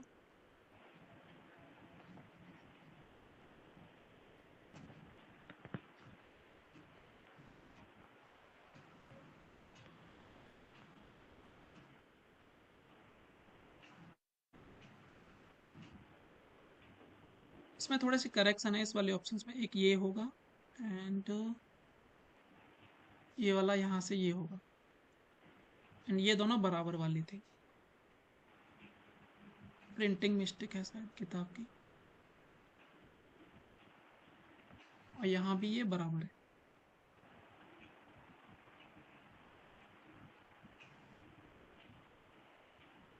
और एक मिस्टेक और है इस किताब की, 1 मिनट। यहाँ से ये वाला ये है तुम्हारा x i is equal to lambda की पावर आई, और वहाँ पे आई की जो वैल्यू है फॉर आई बिलोंग्स टू 0 से लेके 10 तक, और वेयर लेमडा ग्रेटर देन 1, ये है ये सारी चीज़। चलो मैं कराता हूँ, थोड़ा समझ में कम आ रहे होंगे ना। हाँ सर। इधर ये वाला देख लेते हैं पहले। इसमें बोला है कि एक्स आई, इसका मतलब समझ में आता है कि यहाँ भी आई है यहाँ भी आई है, और एक्स की आई की वैल्यू 0 से लेके 10 तक है। तो मैं एक बार एक्स की वैल्यू यहाँ पे आई की वैल्यू 0 रखता हूँ, तो ये वाला टर्म कितना आएगा, लेमडा की पावर 0। एक बार एक्स आई की वैल्यू 1 रखूंगा तो ये 1 आएगा। ऐसे 2 रखूंगा तो यहाँ पे 2 आएगा। ऐसे करते करते लास्ट में 10 रखूंगा तो लेमडा की पावर 10 आएगा। ये तो क्लियर है कि ये टर्म है इतने, ये तो क्लियर है भाई, इतने टर्म बनेंगे। जी सर। तो नंबर ऑफ टर्म कितने हो गए, 11 हो गए, क्योंकि 0 से लेके 10 तक है। हाँ 1 से लेके 10 तक जाऊंगा 10 होने वाले थे, 0 और 1 और एक्स्ट्रा है तो 10 11 होने वाले हैं। बताओ भाई ये चीज क्लियर है नहीं है, बताओ, ये बताओ पहले तो मेरे को। क्लियर है सर। क्लियर है, ओके। एंड यहाँ पे एक चीज देखो, lambda is greater than 1, lambda 1 से बड़ा है। तो यानी कि एक चीज यहाँ से ध्यान से देखो, यहाँ पे मैं लिख देता हूँ नीचे, नंबर ऑफ टर्म नीचे लिख देते हैं कि अगर लेमडा 1 से बड़ा है, यहाँ पे नंबर ऑफ टर्म थे 11, और लेमडा अगर 1 से बड़ा है तो देखो ये वाली वैल्यू तो सिंपली दिख रही मेरे को 1 है। अब लेमडा की पावर 1, लेमडा की पावर 2, यहाँ पे लेमडा की पावर 3, यहाँ पे लेमडा की पावर 4, कहीं यहाँ पे लेमडा की पावर 10, तो ये भी इनसे बड़ा रहेगा। इस तरीके से लेमडा की पावर, जितनी ज्यादा पावर बढ़ती जाएगी उतना बढ़ता जाएगा, उतनी वैल्यू बड़ी होगी। यानी कि अगर मैं इसको अरेंज करूं तो 1 लेमडा की पावर 1, लेमडा की पावर 2, लेमडा की पावर 3, डट डट डस लेमडा की पावर 10, यही होगा। इस तरीके से अरेंज हो रहा होगा। तो इसका मीडियन तो मैं इजीली बता सकता हूँ, क्योंकि मेरे को अरेंज फॉर्मेट में चीजें मिल चुकी हैं। तो इसका मीडियन बताओ जरा कितना होने वाला है, मिडिल टर्म होगा मीडियन तो। Yes sir. कौन सा होगा, लेमडा की पावर कौन सी होगी,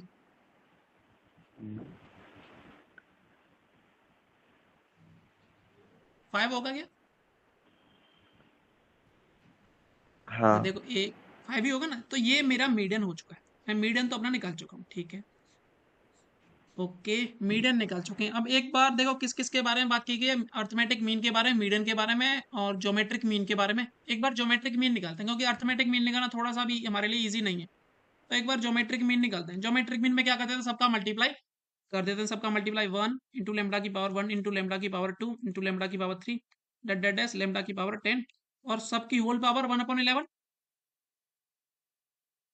तो यहाँ से लेमडा के ऊपर पावर जो जोड़ेंगे तो कितना होगा, लेमडा की पावर 1 प्लस के 2 प्लस के 3 up to dot dot dash plus के 10, और होल पावर 1/11। और अभी इनका मैंने सम बताया था कितना होता है, निकालो जरा। 1 से लेकर के 10 तक का सम कितना होगा, क्या यही होगा 10 इंटू 11/2, यानी कि 55।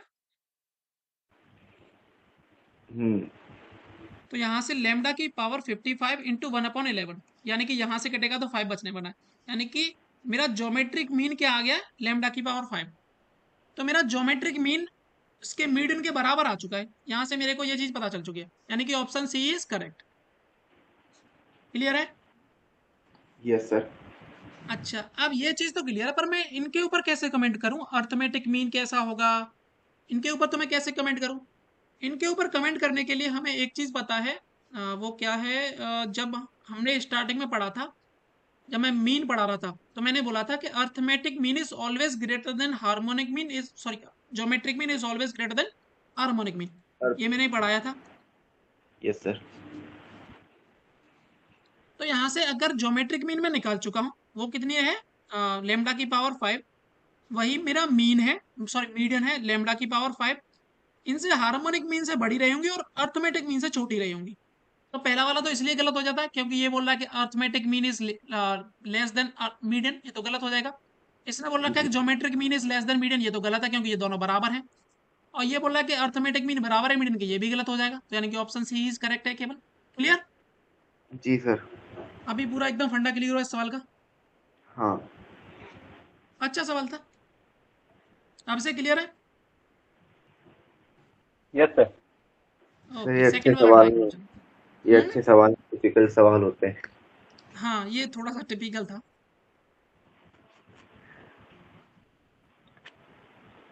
ये वाला बताओ, सेकंड वाला।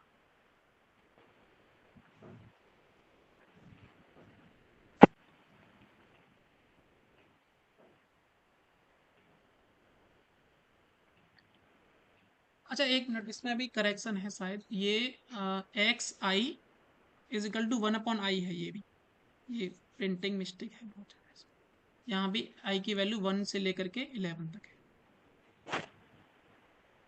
यहाँ भी सेम वही करना है जो हम अभी करके आ रहे हैं।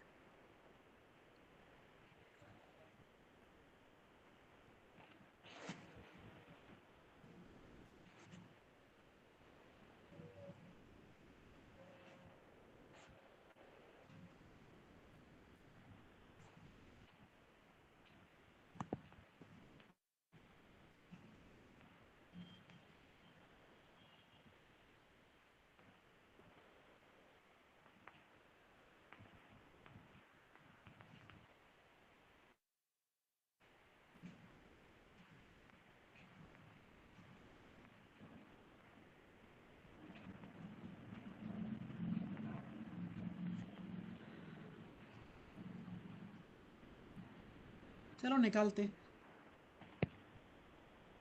देखो एक चीज़ तो मेरे को पता है कि x1 कितना रहा होगा 1/1, एंड x2 कितना रहा होगा 1/2, x3 कितना रहा होगा 1/3, एंड ऐसे ही लास्ट में x11 रहा होगा 1/11।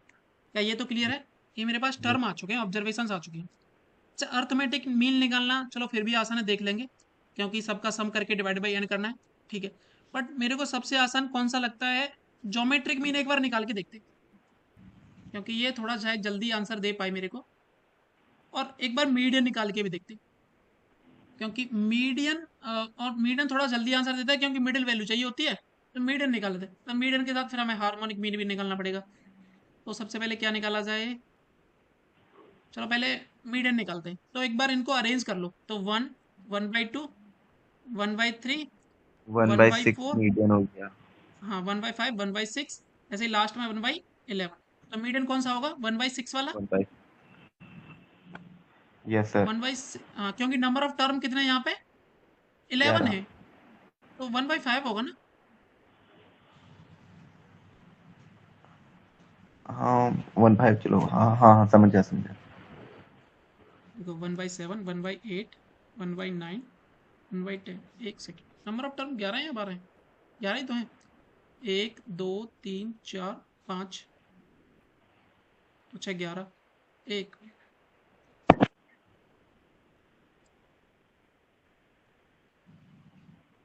4 इधर छोड़े हैं,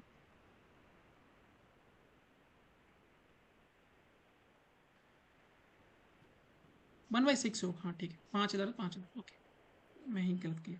1/6 होगा, ये तो मेरे को पता चुका है। तो मीडियन इज 1/6। अब यहाँ से मीडियन के बारे में 1/6 के बारे में कोई आइडिया नहीं है, चलो मेरा पास ये पता चल चुका है कि मीडियन इसका 1/6 है। ओके, मीडियन में इक्वलिटी का साइन है, बस ये याद रखना कि मीडियन इक्वल है, ग्रेटर देन प्रेडिक्ट कुछ नहीं है अभी तक। एक बार अब मीडियन के साथ कौन सा दिया गया, साथ में हार्मोनिक मीन दिया गया है। एक बार हार्मोनिक मीन निकाल के देखते हैं। हार्मोनिक मीन कैसे निकालते थे, कुछ आइडिया है?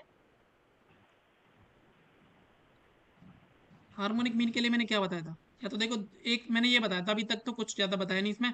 मैंने बताया था n upon harmonic mean is equal to 1/x1 plus 1/x2 plus 1/x3, क्या यही बताया था? जी अब मेरे को यहाँ पे देखो एन के बारे में पता है 11 है, हार्मोनिक मीन मेरे को निकालना है, और 1/x1 करूंगा तो पहला वाला x जो है वो 1 ही है, दूसरा वाला 1/1/2 है, तो जो कि हो जाएगा 2।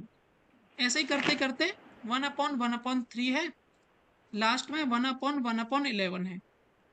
इसको यहाँ से सॉल्व करेंगे तो 11 upon harmonic mean is equal to, ये तो 1 है, ये 2 हो जाएगा, ये 3 हो जाएगा, डैट डैट डैश करते हुए ये 11 हो जाएगा। अब इनका सम तो मेरे को आता है, कितना होगा इनका सम बताओ जरा।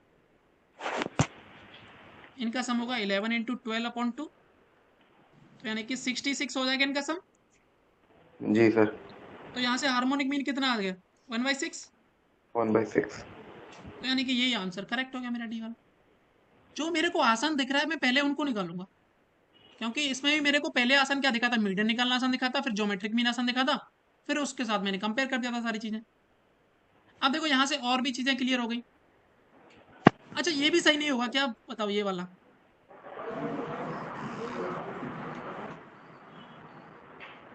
अगर यहाँ पे नॉट मैं करेक्ट एक डंडा ऐसा और खींच दूं, सर, ये हाँ नॉट करेक्ट पूछ रखा है क्या? हाँ, अच्छा इसमें not correct, which one of the following is not correct, okay.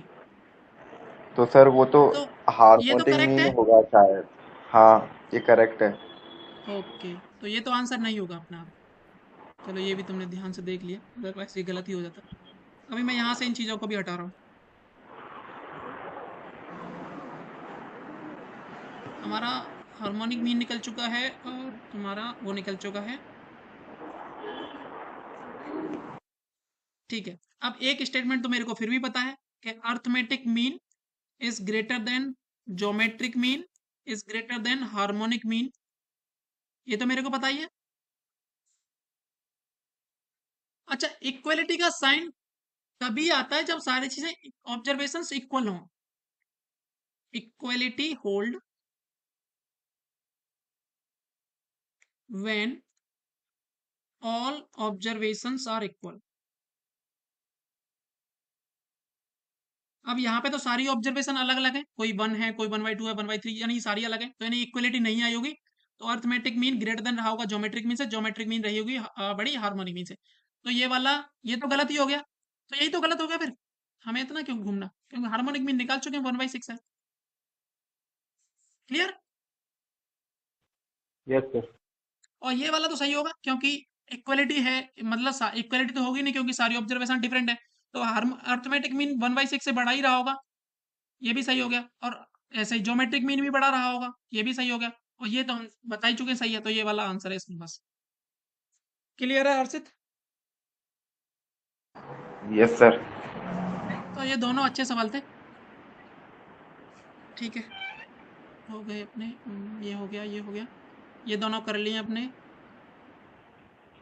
ये वाला बताओ जरा करके, और ये वाला बताओ पहले, फिर इसको देखेंगे लास्ट में।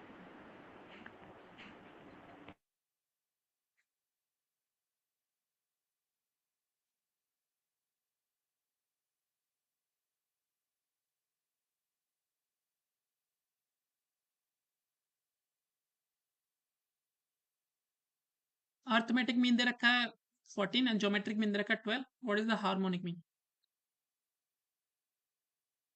एक मैंने फॉर्मूला बताया था, अगर ध्यान हो तो,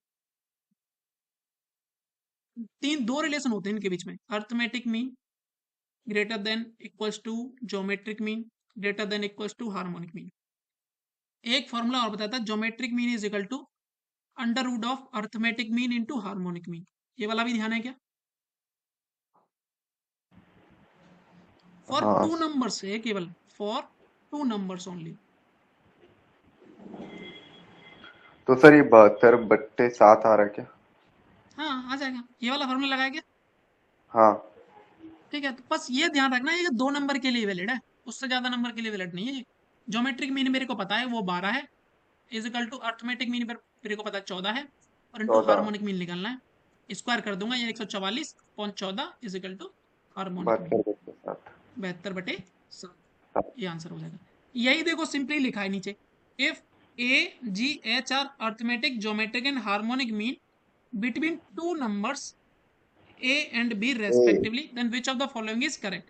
G A is the A geometric mean between, हाँ ये वाला सही हो जाएगा।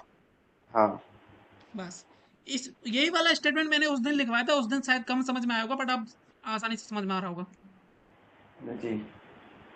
ठीक है, अब से क्लियर है दोनों?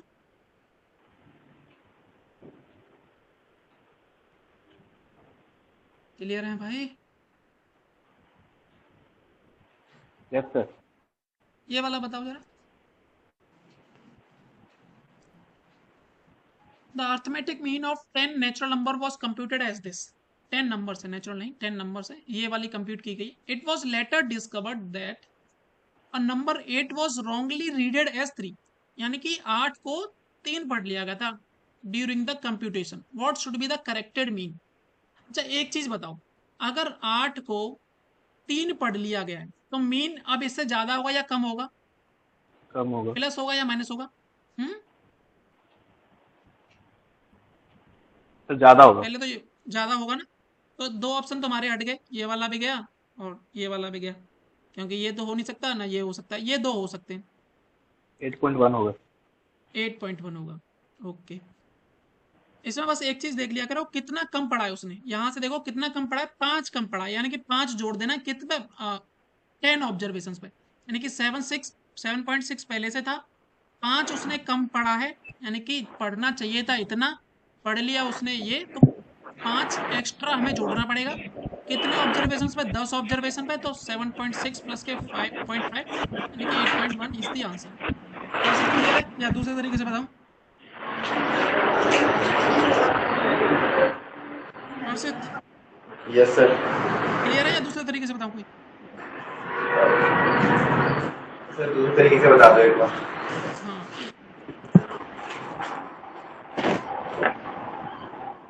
देखो हुआ क्या कि 10 नंबर थे मेरे पास, यहाँ से ले लेते हैं ए बी सी, ऐसे चलते चलते 10 नंबर थे। लास्ट में 10 पे कौन आता है? जे आता है ना। जी। ठीक है, ये 10 नंबर थे, इनका मीन था 7.6। कोई एक नंबर ऐसा था, मान लेता हूँ जी, उस वो सर लिखा के हुआ आता था है, 8। अच्छा के आता है? नहीं, के 11 पे आता है। A B. हाँ हाँ जी जी सही है। ठीक है, तो कोई एक जी ऐसा नंबर था जो लिखा हुआ 8 था, बट उसने पढ़ लिया 3, उसने 3 पढ़ लिया। अब देखो उनका सबका मैं सम करूं, A plus B C plus D S, last में ऐसे करते करते जे, उनका सम कितना होना चाहिए था इसके हिसाब से?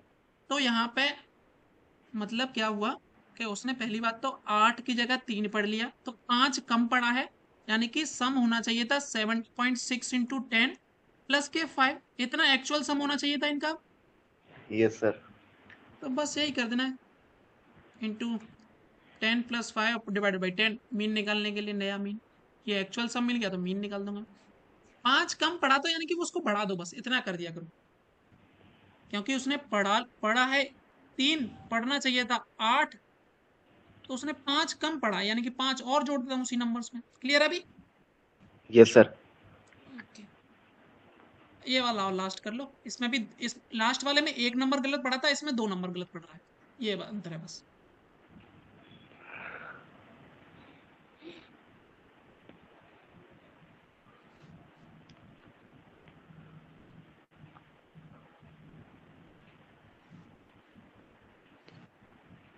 इसमें बोला कि the arithmetic mean of 100 numbers was computed this, it was later found 2 numbers are misreaded as this and this, यानी कि पहला वाला नंबर था 92, दूसरा नंबर 83, इनको पढ़ लिया गया है 192 और 833, यानी कि एक्चुअल नंबर ये थे, पढ़ लिया गया इतना। तो एक्चुअल में इन दोनों का सम कितना है? 175। एक्चुअल में पढ़ कितना लिया गया है? और 215, यस सर। 225, 225 इतना पढ़ लिया गया है। तो कितना ज्यादा पढ़ लिया है उसने? यहां से घटा दूंगा, 50 ज्यादा पढ़ लिया है। Yes sir. 50 एक्स्ट्रा पड़ा है, तो इस एक्स्ट्रा को निकालना पड़ेगा, तो इससे मीन कम ही होने वाला है, पहली बात तो ये है, इससे कम होगा। 8 8 5। हाँ ठीक है, देखो एक्चुअल में था कितना, ये था, पढ़ कितना ज्यादा लिया है? 50, तो इसमें से माइनस करना पड़ेगा, डिवाइड बाई 100, यानी कि 0.5 माइनस कर दो इसमें से, तो 88.55 आ गया सर। हाँ 88.55। क्लियर है? Yes sir. तो अब तो बस डायरेक्टली कुछ ज्यादा नहीं करना, जितना ज्यादा पढ़ लिया है उतना ज्यादा मैं घटा दूंगा, इतना कम पढ़ा है उतना ज्यादा जोड़ दूंगा। लास्ट वाले में हमने जोड़ा था क्योंकि उसने कम पढ़ा था, इसमें ज्यादा पढ़ लिया तो मैं घटा रहा हूँ इसलिए। क्लियर? Yes sir. और बाकी हम एवरेज पढ़ेंगे ना तो ये सारी चीजें और क्लियर हो जाएंगी एवरेज वाले चैप्टर में। ये एवरेज का पार्ट ज्यादा है ना कि मीन मोड मीडियन का। चैप्टर मेरी तरफ से कंप्लीट है। बाकी अब क्वेश्चन आपको करने हैं। और अच्छा कुछ चीजें हैं, ये वाली चीजें मैं लिख देता हूँ यहाँ पे। एम्पेरिकल फार्मूला तो पता होगा आपको। एम्पेरिकल फार्मूला क्या होता है, यहाँ से ध्यान रखना, मोड बराबर 3 मीडियन माइनस के 2 मीन, ये आपका एम्पेरिकल फार्मूला होता है। हालांकि हर चीज का मोड निकालना पॉसिबल नहीं है, मीडियन और मीन निकालना पॉसिबल है, इसलिए ये फार्मूला है। जनरलाइज ये फॉर्मेट है इनका, मोड बराबर 3 मीडियन माइनस के 2 मीन, ये होता है। क्लियर है? जी सर। एक फॉर्मूला और है वो मैं दिखा देता हूँ आपको, शायद मैंने कहीं नोट किया हुआ है।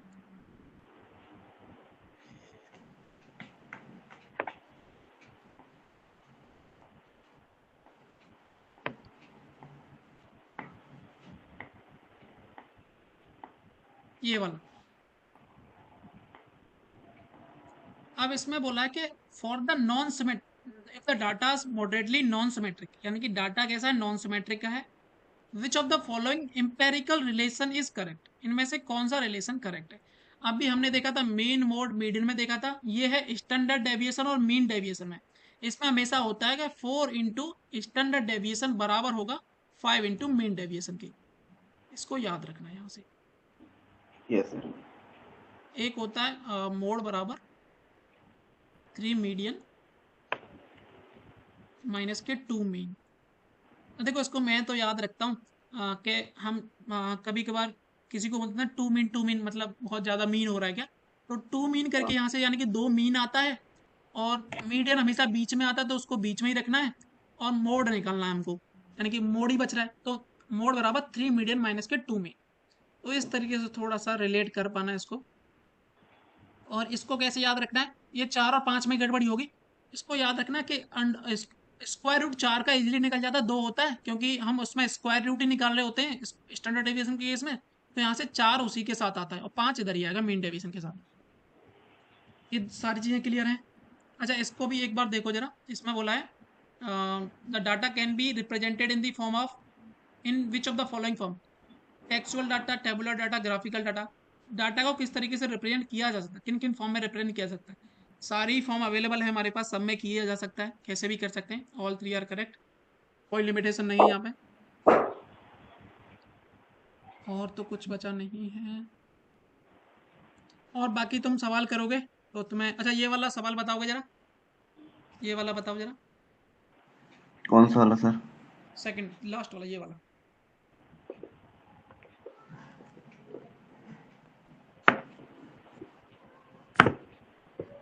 अब आज हमने पढ़ा है ये वाला, तो एक सेकंड सर, जूम कर लूँ। तो वन ओनली।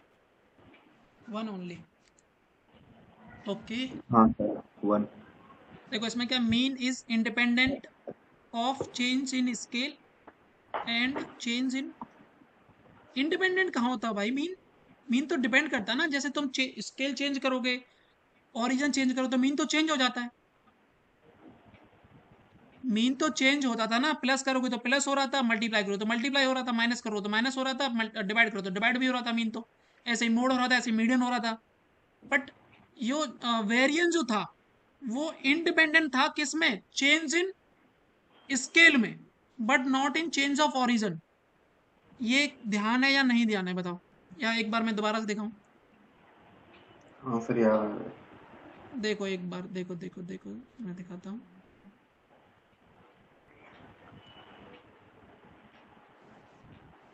देखो चेंज ऑफ ओरिजिन का मतलब है plus minus, change of scale का मतलब है मल्टीप्लाई डिवाइड। अब वेरिएंस और स्टैंडर्ड डेविएशन ओरिजिन पे चेंज नहीं हो रहे थे, बट स्केल पे चेंज हो रहे थे। अब देखो वो वाला क्वेश्चन कहाँ गया,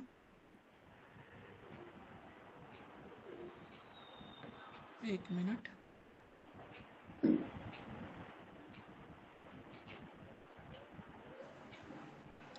देखो यहाँ पे ये बोल रहा है कि independent in change of scale, कि चेंज ऑफ स्केल से इंडिपेंडेंट है। ये तो गलत है क्योंकि स्केल पे तो चेंज हो रहे थे, नहीं हो रहे थे क्या? प्लस स्केल में यानी कि मल्टीप्लाई, मल्टीप्लाई तो चेंज हो रहे थे, बट ओरिजिन पे चेंज नहीं हो रहे थे। ये तो गलत ही है, यानी कि दोनों ही गलत है, neither one neither two. Clear? जी सर। अच्छा एक मिनट, ये वाले हमने कर लिए। Which of the following sentences is constructed? Index number के लिए याद रखना ज्योमेट्रिक मीन होता है responsible most of the time.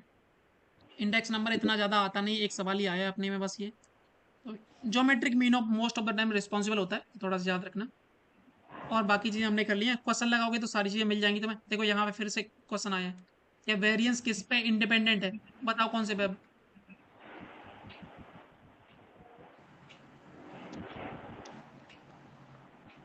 Scale का मतलब मल्टीप्लाई, ओरिजिन का मतलब प्लस माइनस। इंडिपेंडेंट पूछा है यानी कि किस पे फर्क नहीं पड़ेगा, तो पहला वाला हो ऑरिजिन। जाएगा। देखो वेरिएंस ओरिजिन पे डिपेंड नहीं करता, इंडिपेंडेंट है ओरिजिन से, बट स्केल पे तो डिपेंड करता है ना। हाँ। तो पहला वाला सही है नहीं सही है, बताओ। Yes sir. थोड़ा सा उनको चीज़ों को देखो आराम से। बाकी सारी चीज़ें हमने कर ली हैं, मोस्ट ऑफ द चीज़ें। ये वाला क्वेश्चन बताओ जरा मेरे को।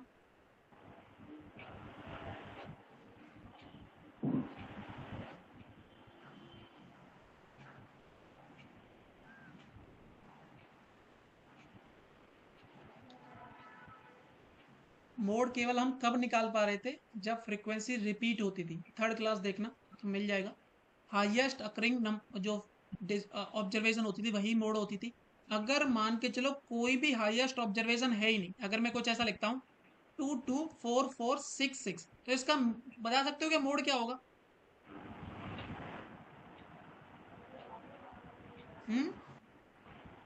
सर ये मल्टी मोड होगा। मल्टी मोडल होगा। अगर मैं कुछ ऐसा लिखता हूँ 246, अब इसका मोड होगा क्या? नहीं। Not possible. तो ये वाला देखो, इसमें क्या है? The definition of mode fail से मैक्सिमम फ्रीक्वेंसी इज रिपीटेड, ये तो गलत है, ये तो यानी कि यहाँ फेल तो होगा नहीं। यहाँ पे पूछा maximum frequency is not repeated, यानी कि बी वाले पे अगर वो रिपीट नहीं कर रही तो फेल हो जाता है। क्लियर है? Yes sir. बस यहीं तक है। पी वाई क्यूज तुमने अभी तो शायद मुझे लगता नहीं किए होंगे, या किए हैं? ट्रिगो के निपटा दिए। किसके? ट्रिग्नोमेट्री। अच्छा ट्रिगो खत्म हो गई है।